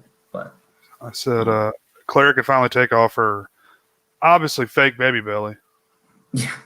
Yeah. So we get Emily DeRaven in all of her glory here, a little better. Did you ever watch anything else with her in it? Emily DeRaven. She was on. There was a show. There's a lot of people that refer to it as like a lost spiritual sequel. Once Upon a Time was on ABC for like 10 years. That had a huge following, man. Yeah, and a bunch of Lost writers worked for it. Really? A bunch of Lost actors kind of appeared on it. So Emily DeRaven, I think, was like a main cast member, at least for some part of the show. She played Belle from Beauty and the Beast. Okay. But the first place I saw I'm her, pretty sure she was Belle. The first time I saw her was in a show called Roswell. I don't know if it was like on the CW or something, like back in the day. And it wasn't that great, but we watched the whole thing. And she showed up like the last few seasons, and then she was also in a show called Hemlock Grove, which was a Netflix original, I believe. Oh, she was on that. Interesting. There are 3 seasons. That had 3 seasons? I thought that only had 1. Oh wow. 3. Okay. I love that show, but that's probably just me. No, if it had 3 seasons, someone must have been watching it because Netflix they've gotten pretty stingy about renewals. Roland reminds me that she was in Brick, the Ryan Johnson Brick. I can't think of the dude's name. Anyway, and also in the Hills Have Eyes remake. I do remember her being in that. She was also on Roswell. Did you say Roswell? Yeah, that's what I said. Yeah. Yeah. Did you ever watch that? I had seen it. Like it used to air. I forget it. It used to air either before or after Buffy, and so I had seen a couple episodes or parts of episodes just because I would turn it on in advance. That was where Katherine Heigl got her start. That is, yeah. I don't, and I'm trying to think, like, were there really any significant, I don't know that there were any, like, new mysteries. The only sort of mystery, and it's kind of a continuation, but it's just sort of like, what happened to the tail section people? Like, clearly they are in a bad way. Things have not gone well for them. Anna Lucia's kind of a psycho. Like, what actually has happened to them? Like, that's kind of a mystery that's been building. But as far as like the hatch and everything, I think it's all kind of the same stuff. Like the button, was there anything that jumped out at you as being kind of an ongoing mystery that we need to think about?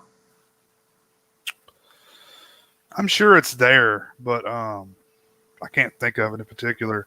We didn't mention the I believe the opening of the episode is Hurley having a dream. Oh, where he's just eating all the food, and then Jen shows up. We think speaking English, but actually Hurley's speaking Korean, which is kind of funny. Yes. I think that was just an opportunity. Like the actor that plays Jen, obviously speaks like perfect English, so they were using that finally. And what's funny is, just a brief detail. He is actually Young Kim, who plays Sun, is like from South Korea and like speaks fluently, whereas Daniel Dae Kim is like I believe he is South Korean, but like I think he's like spent most of his life in America and really doesn't actually he's not really like a native speaker. So it's just sort of funny that his role is the one where that's really all he speaks, whereas she's the one who secretly knows English now. It's funny that like in the interactions with the other people, they speak English to him and he speaks Korean back, and they somehow communicate with each other. Yeah, I do like, the way he and Michael connect, and Sawyer. Well, I think everybody just kind of figures it out like from context. Yeah. Like, sorry, but I wanted to sit. At the end of the dream he's having, it's the chicken. Obviously, the chicken like from the restaurant he worked at, Mr. Clucks. Whose face is that in the costume? Was that Randy? His boss? Maybe. At Mr. Clucks? I think it was Randy in the chicken. It was, man, they had a fun time with that, didn't they? Making that I'm sure they did, yeah. Trippy as possible. I distinctly remember commercials for that episode because they sort of show it like out of context, like the shot of Jin saying, everything is going to change. And so, like, out of context, you're like, holy crap. Like, Jin is speaking English. Like, what's going on? And then it's a dream, and it has nothing to do with anything. But that episode, again, it's kind of a solid episode. The Hurley episodes are usually okay. They're usually far more character driven. Like, there's not a ton of mystery in them. But so it sounds like there weren't too many other mysteries kind of unlocked with that one. The episode that follows that one is called, and another of my, again, I love the concept, And Found, because the show's called Lost. So I don't know why I'm so amused by that. But let's see here. And Found, written by Carlton Cuse and Damon Lindelof. Interesting. Which is ironic because, I'll say in just a second. Sun is devastated when she loses her wedding ring, causing the survivors to band together to search for it. While helping the tailies gather food, Michael runs off in search of Walt. Jin and Mr. Echo set off to find Michael, only to encounter the others. This episode, for the longest time, was like my least favorite episode. Like, when people would ask me like about Lost, I'd be like, man, like Lost was just consistently good, like except for the episode where Sun loses her wedding ring. Like that's how I would say it. Like that's the like it was just like where it seemed like they were hurting for stories or something. And it's like, well, we need to like delay for time, so I don't know. Sun loses her wedding ring. Yeah, I mean, that's what it is too. Hell, you've got 20-something episodes a season.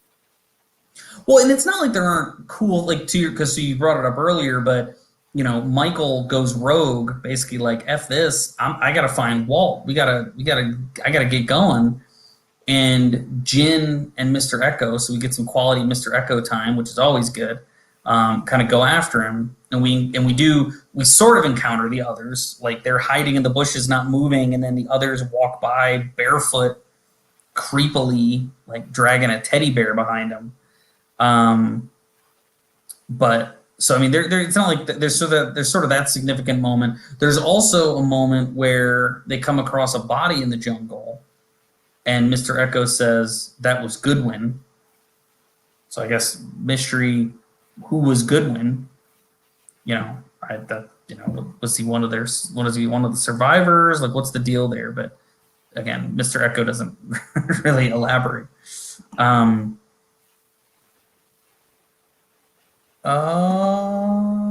Roland's asking a pretty interesting question, which I think we talked about. Oh, you know what? I don't think we did talk about this, Jay. Did you happen to notice that Randy, Hurley's boss, who else has a boss named Randy? Yeah, I'm seeing his question. Yeah. Huh. That's the same guy. It just tells you that Randy sucked. Yeah. But, I mean, he did eat an 8-piece, Well, remember, Hurley owns Locke's Box Company, so I'm guessing Right. he just gave his old boss a job there, and his boss is just, I guess he's just perpetually a dick. Oh, wait, that's the same guy? That's the Same guy. That's Randy. Yep. He must not have the mutton chops or something. Something's different. Yeah, I mean, it's a couple of years. Like there's like some time differences between when we see like the Locke flashback we saw with him was pretty recent, because that was kind of like not long before Locke went on his trip. Whereas the stuff with Hurley, is at least a few years in the past. You remember I speculated that his dad owned the company or something like that when we first watched that. Was it a Walkabout? Oh yeah, I think you did. That's right. But that is interesting. And no, I did not catch that. The island stuff is just nonsense. It's like Sun lost her wedding ring. She goes to like Locke. Locke tells her one of his folksy island stories, like he always does.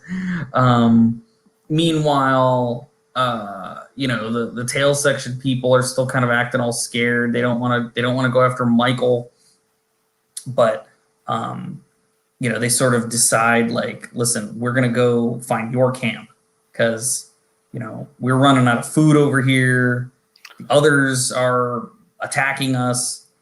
Like, that's where we're gonna go. But Sawyer is super injured, and they're just kind of trying to make their way across the island with these scared, freaky people. The flashback is basically how Jin meets Sun, and it's fine, but it's basically like Jin. I think we already knew that Jin kind of came from like kind of lower class origins because we met his dad. But Jin kind of gets his first job in the hotel industry, and his boss is a cock, and he bumps into Sun on the way back, and it's kind of their meet cute moment. But that's kind of all the episode is. Like, there's just not.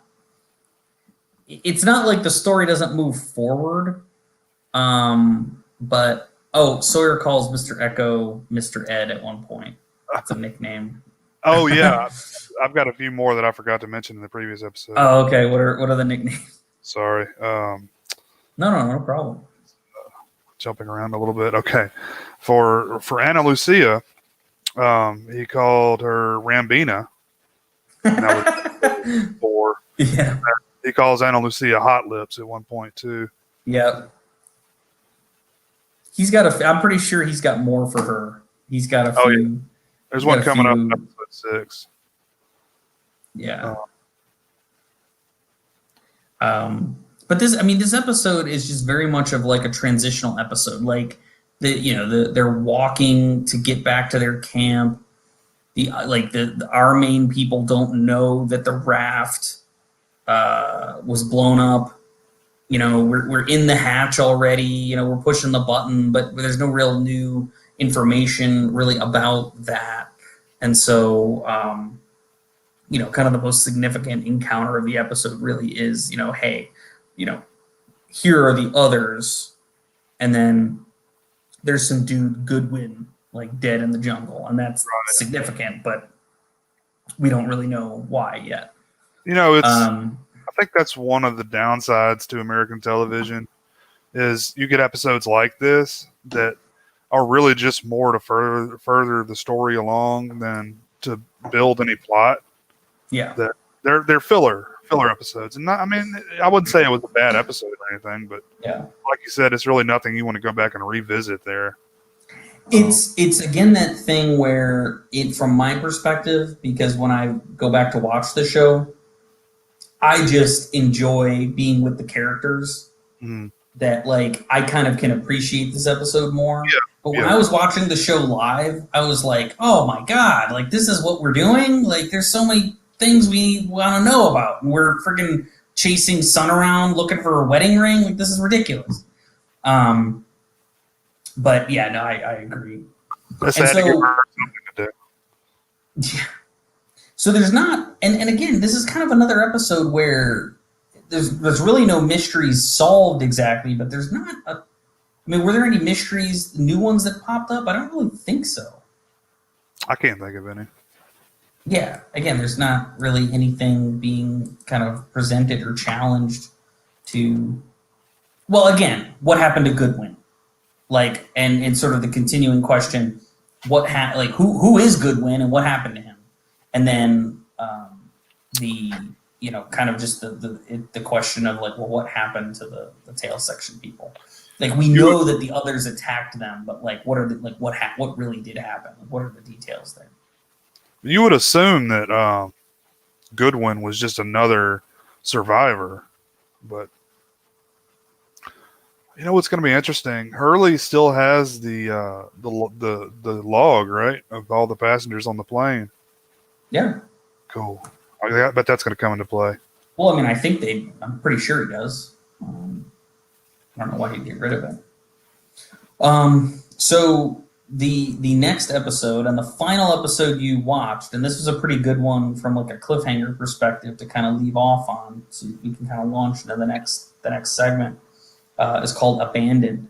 And this one is a Shannon-centric episode. And so this is so this is kind of Shannon's real first, technically her real first flashback episode, because the first one, because the first one was kind of more on Boone, and she featured in it heavily. And then she's appeared in other flashbacks, like when they would do kind of the multi-character flashbacks. But this is very specifically Shannon's story, and it kind of breathes a little bit of likability into the character when you sort of learn what happened to her. Like Jack's wife killed her dad in a car accident, and her dad died, and it's sort of funny. It's almost like a Disney thing. She's like, her evil stepmother like keeps all her dad's money and won't give her any, and so Shannon's kind of left to fend for herself. Which is really messed up, man. That is really messed up. Because her dad was the healthy one, right? In the relationship, it was basically her dad. I didn't interpret that. I think the stepmom was, because the stepmom owns, like, this is some deep geek here. Like this is like Boone's mom owned a wedding company. Right. I believe that is said. Like, I believe that's, but like, there's some details in that it's like, it's only said once. But Boone's mom owns a wedding company. Boone works for the company. Like, that's why Boone is kind of flush with cash. Like, the wedding, as you can imagine, the wedding industry is fairly flush. Great, yeah. Yeah, it is. So I do think that Boone's mom was probably, I don't know if you call her wealthy, but like a well-to-do person. And then similarly, Shannon's dad was too, but she just kind of he didn't have a will, I guess, and so just everything goes to her stepmom, and her stepmom just kind of keeps it and won't give her anything. And the irony being that like she sort of has this impression of Shannon as being like lazy and doesn't do anything. Yeah.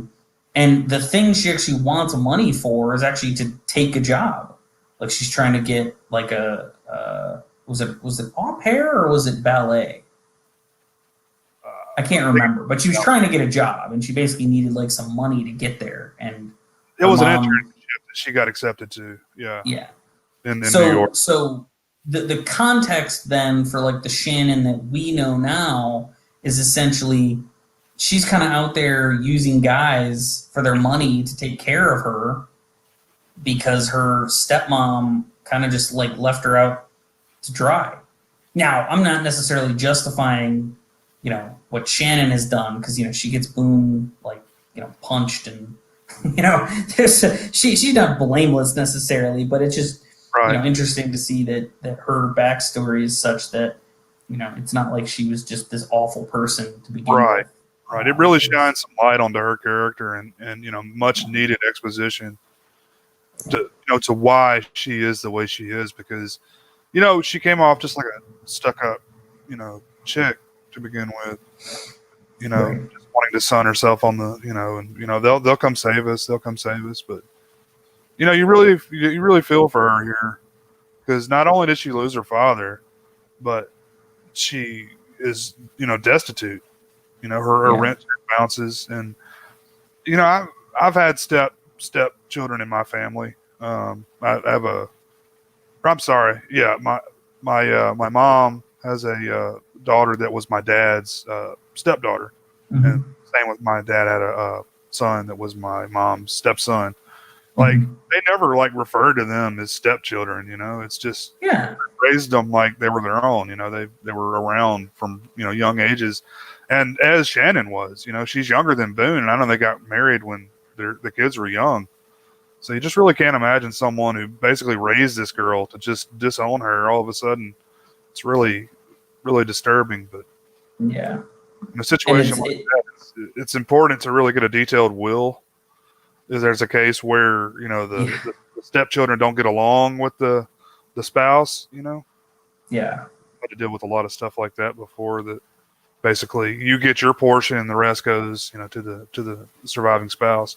Yeah, but it's terrible situation. Like it's interesting because I have the same kind of reaction. My wife's in a similar situation. She has a stepmom, and like her stepmom like loves her to death. And so it's sort of like who again? She's almost like she's like a TV villain. Like, is there anybody who's really like that with their stepkids? I mean, I'm sure there are, sadly, but still, it is sort of jarring. She really hasn't given her a reason that we've seen for her to act that way, to be so cold. It's the thing is that like there's definitely some history there. Like her stepmom talks to her as though like Shannon has like screwed off and not really been very responsible, and she's only 18. She's 18 years old when her dad dies. I mean, come on. No, I agree. Like, how much are you going to hold her to account for that? But like, it definitely seems like there's some history there where she just doesn't like give her a lot of credit. And so, again, I'm certainly not defending the mean stepmom, but that was sort of my take on it. On the island, the Saeed Shannon relationship's pretty hot and heavy. They're having fun on the beach, having some activities, the kind of the issue there is that Shannon and Saeed kind of get into a tiff because she sort of realizes that Saeed doesn't really believe her about Walt, that she saw Walt. He thinks that she just kind of, Saeed's perspective is not exactly irrational. It's just sort of like, hey, listen, high stress situation. It was dark. We're worried about these people. Like you just kind of you saw Walt, in your head. Whereas Shannon's like, listen to me. Like I actually saw him. Like he was there. It's not in my head. she sees him again at the beginning of this episode for the second time. And that's kind of right. That's what kind of kicks this off, is that, you know, Walt keeps kind of appearing, you know, near her, to her, and Sai doesn't quite believe it. You know, meanwhile, the sort of the other on the other side of the island, basically, like, Ana Lucia is continuing to lead everybody around, but, you know, Sawyer got shot. His wound's getting infected. Like, he's becoming kind of a liability, and he's starting to slow them down. And so things kind of reach a fever pitch, like, with Ana Lucia, because, like, even Michael, who's no huge Sawyer fan, but is finally just like, listen, like, what is wrong with you? Like, he's hurt. We got to help him. Like, why are you guys so, like, I don't understand why you're so freaked out. And Ana Lucia just basically says, like, listen to me.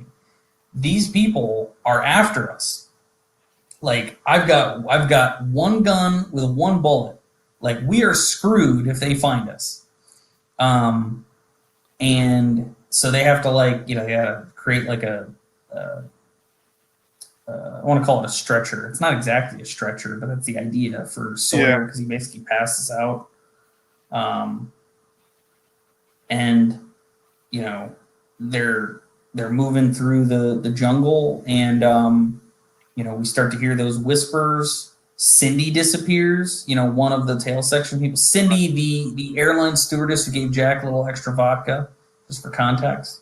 Okay. And yeah, that's if you didn't recognize her, that's where she was from. She was one of the flight attendants on the plane. Like, and she talked to Jack. Dead now, so it doesn't matter. And she was also chasing. She was chasing Charlie when he was going to shoot up in the bathroom. I feel like Sawyer and Michael's bromance is really starting to heat up. Well, I just think it's saving each other's lives, you know. Yeah, I mean, I think it's just kind of like that. I forget. Did you watch the show Firefly? Not really. I've seen a few episodes. I watched the movie Serenity or whatever. Serenity, yeah. Well, there was a quote from Firefly, like, talking about, you know, that guy Jane. If you saw the movie, you remember Jane, played by Adam Baldwin. Oh yeah. Well, he's kind of like an unscrupulous guy, and there was like some backstory with him where he kind of like screwed over one of his partners, and his partner was basically like arguing with him about, like, listen, man, you protect the man you're with. Like, that's just how it's done. Like, even if we're like unscrupulous criminals, like, we're doing this job together. Like, that's the rule. That's the standard. I kind of feel like that's sort of where Michael and Sawyer are. Like, you know, Michael's no big Sawyer fan, and Sawyer's no big fan of really anybody, it seems. But, like, they're together. Like, they know each other. So it's like Michael's kind of looking out for him from that perspective. Has Michelle Rodriguez ever played like a pleasant person? Think about it. She's in the Resident Evil. She's in the Resident Evil first movie. She's in Fast and the Furious. What else is she in? I mean, everything she's in, she's just like this hard ass, you know, hardened, you know, woman. I just think that's funny. It's a good point. Like, I don't think she's ever been like the, like, you know, twirling her hair, just kind of nice, kind of even keel. You know, I'm sure there might be something, like, you know, she's been in a lot of stuff, and I haven't seen all of it, but it wouldn't shock me if she was.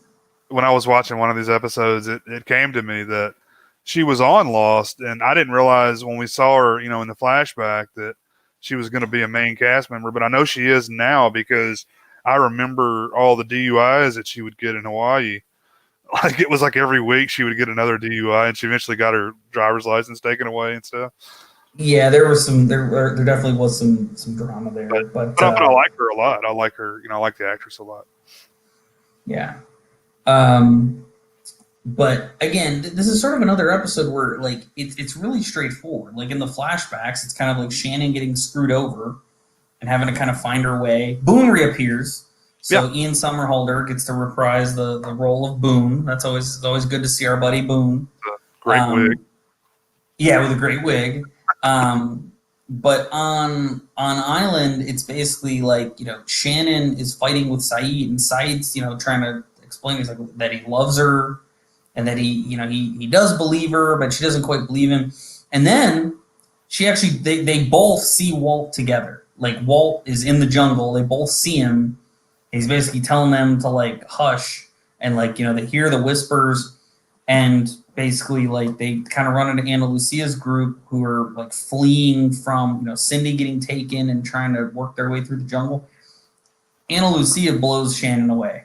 Like, Shannon comes out of the jungle and Ana Lucia shoots her. And Saeed is kind of like cradling her body and looking as though he is not going to be pleased. Right. And that was the end of that episode. That's kind of how we leave things. Is Shannon dead? Is uh, that's where we're left. That's true. Yeah, like that's a good point. It's like, we saw Shannon get shot. Sawyer is clearly on his last legs there. I would venture a guess that Shannon's not dead only because of this island, and because basically the vision of Walt brought her over there. So it all happened for a reason. Like, using Locke's perspective. No, it's good. It's a good theorizing for sure. Again, to my, there's not really. I mean, I suppose there's sort of the mystery of like, what is the deal with Walt? Like, why do they keep seeing him? Mm-hmm. So there's that, and then even just sort of the more arc question: where is he? Like, so we seem reasonably sure that's not actually Walt in the jungle. We think there's some trippy stuff going on there, but if the others took him, where is he? Like, what's that deal? Why are the others after them? Like, what's going on here? Like, who are these others? Why are they attacking them? What's the deal? And we're kind of just in a situation now where it looks like our two camps are gonna finally meet up. There's a good bunch of episodes coming up. Like, what is that, a kid or a cat or a dog? Ugh, come on, man. Well, listen, we're just about done here, Jay. So you can go love the dog here in a minute. But I guess just sort of a reaction from you. Like, so you're 6 episodes into season 2 now. It seemed like you were on board with season 1. How are you feeling so far? Like, you digging it? I mean, you liking kind of the expansion? There's tail section people. We're getting into it with the others. We kind of know what's in the hatch, sort of. Yeah. How are you feeling? Good, man. It like I said, it's just that many more questions that I want closure for now, but we did get some closure, and now we've got more questions to answer. So not quite as good as Heroes. It didn't answer all my questions like I wanted it to. But no, I'm feeling it. I can definitely, I was wondering how they're going to keep adding new characters. I keep making Gilligan's Island's references, but a new character would just show up on, I was wondering how they're going to add more characters to this thing. So it's the tail section people, which, do we know how many of those tail section people there are? We haven't seen them all yet, right? I thought Ana Lucia gave numbers. If I'm not mistaken, let me check this. I thought she said, like, there were 23 of us the first night, and that, like, the others took, like, 9 of them. And then, like, she kind of, like, and maybe I'm getting that timing wrong, but she basically, like, it sounds like the others, if we can believe her story, they were attacked by the others, at least a couple times, and took groups of people. And so there's only, how many of them are there? 4 or 5 or whatever, and especially now Cindy's gone. Like, there were a lot more of them originally, and clearly they've run into some trouble. And let me ask you another question: are we going to have any more references to Oz or characters from Oz, because we've got Yeah, we have Adebisi, we've got Michael. That's a good question. I'm trying to think. did a lot of writers come over from Oz? I know Oz was probably going on. I'd have to look. I'd It's a say good question because Oz, actually, yes. If I remember correctly, I will only say in a future episode, the governor of because I think wasn't Oz in Maryland? Wasn't that the deal? It was like that sounds right. Yeah. I think Oz was in Maryland, and the governor of Maryland, that actor, I believe, if I'm remembering that right, he's on Lost. And I'm sure there are others. You know, from Oz that are on the show. I ask about the writers because, you know, you see a lot of connections when you start looking behind the scenes at shows. Like, you know, take like Justified, for instance. Like, you can follow, you know, the casting. A lot of these guys, you know, they like to cast certain actors in roles. It's like, you know, didn't they do like 3 shows together with, not Vic, you know, the guy that went to Justified. Walton Goggins? Who? Walton Goggins? Yeah, Walton Goggins. That's it. Yeah, didn't they do like 3 shows together with that group of writers and creators and stuff? I do think there is some crossover, but I don't know if it was like the whole, like, you know, too many of them. Right. Not all of them, but just, you know. To be honest, there's a closer relationship between Justified and Deadwood than there is between like the Shield. And that's even though I do think some of those characters, like some of the writers and some of the like guest actors probably do cross over, but yeah, Deadwood, Justified is basically a Deadwood reunion. I mean, I've actually heard the rumor before that Al Swearingen is who they really wanted to be either Theo Tonin or like the bad guy in like the final season. And for whatever reason, like they could never get it to work with like Ian McShane, which sucks because I think it would have been awesome to have him on Justified. Yeah. But like everybody else was on it for the most part. Like I think with some notable, like I don't think Jane was ever on Justified. I don't think I can't think of her name. Alma. I don't think Alma was on it, but Ellsworth, Dan Doherty, the other Johnny from the bar. I mentioned him earlier. Gerald McCraney. Yeah, I mean, like I can keep going. There's more. I can't. I'm forgetting names. I'd like to do both of those shows on here. Actually, I mean, maybe not like this, but maybe do a whole episode about Justified or a whole episode about Deadwood. Yeah, or the Shield. Deadwood. Yeah, Deadwood would be a good one to do. I know we both like all 3 of those shows. So. Oh God, the Shield. I've actually been debating about rewatching the Shield because I just picked up the whole series on Blu-ray. Really? And I've heard good things about like kind of the picture. Because like it got completely remastered for Blu-ray, and I bet that looks great. But to put a cap on Lost here, so first 6 episodes down, you're a lucky man that you got to watch all 6 in a row like that. Like this is how I had to spend 2 months, and it was just agony. But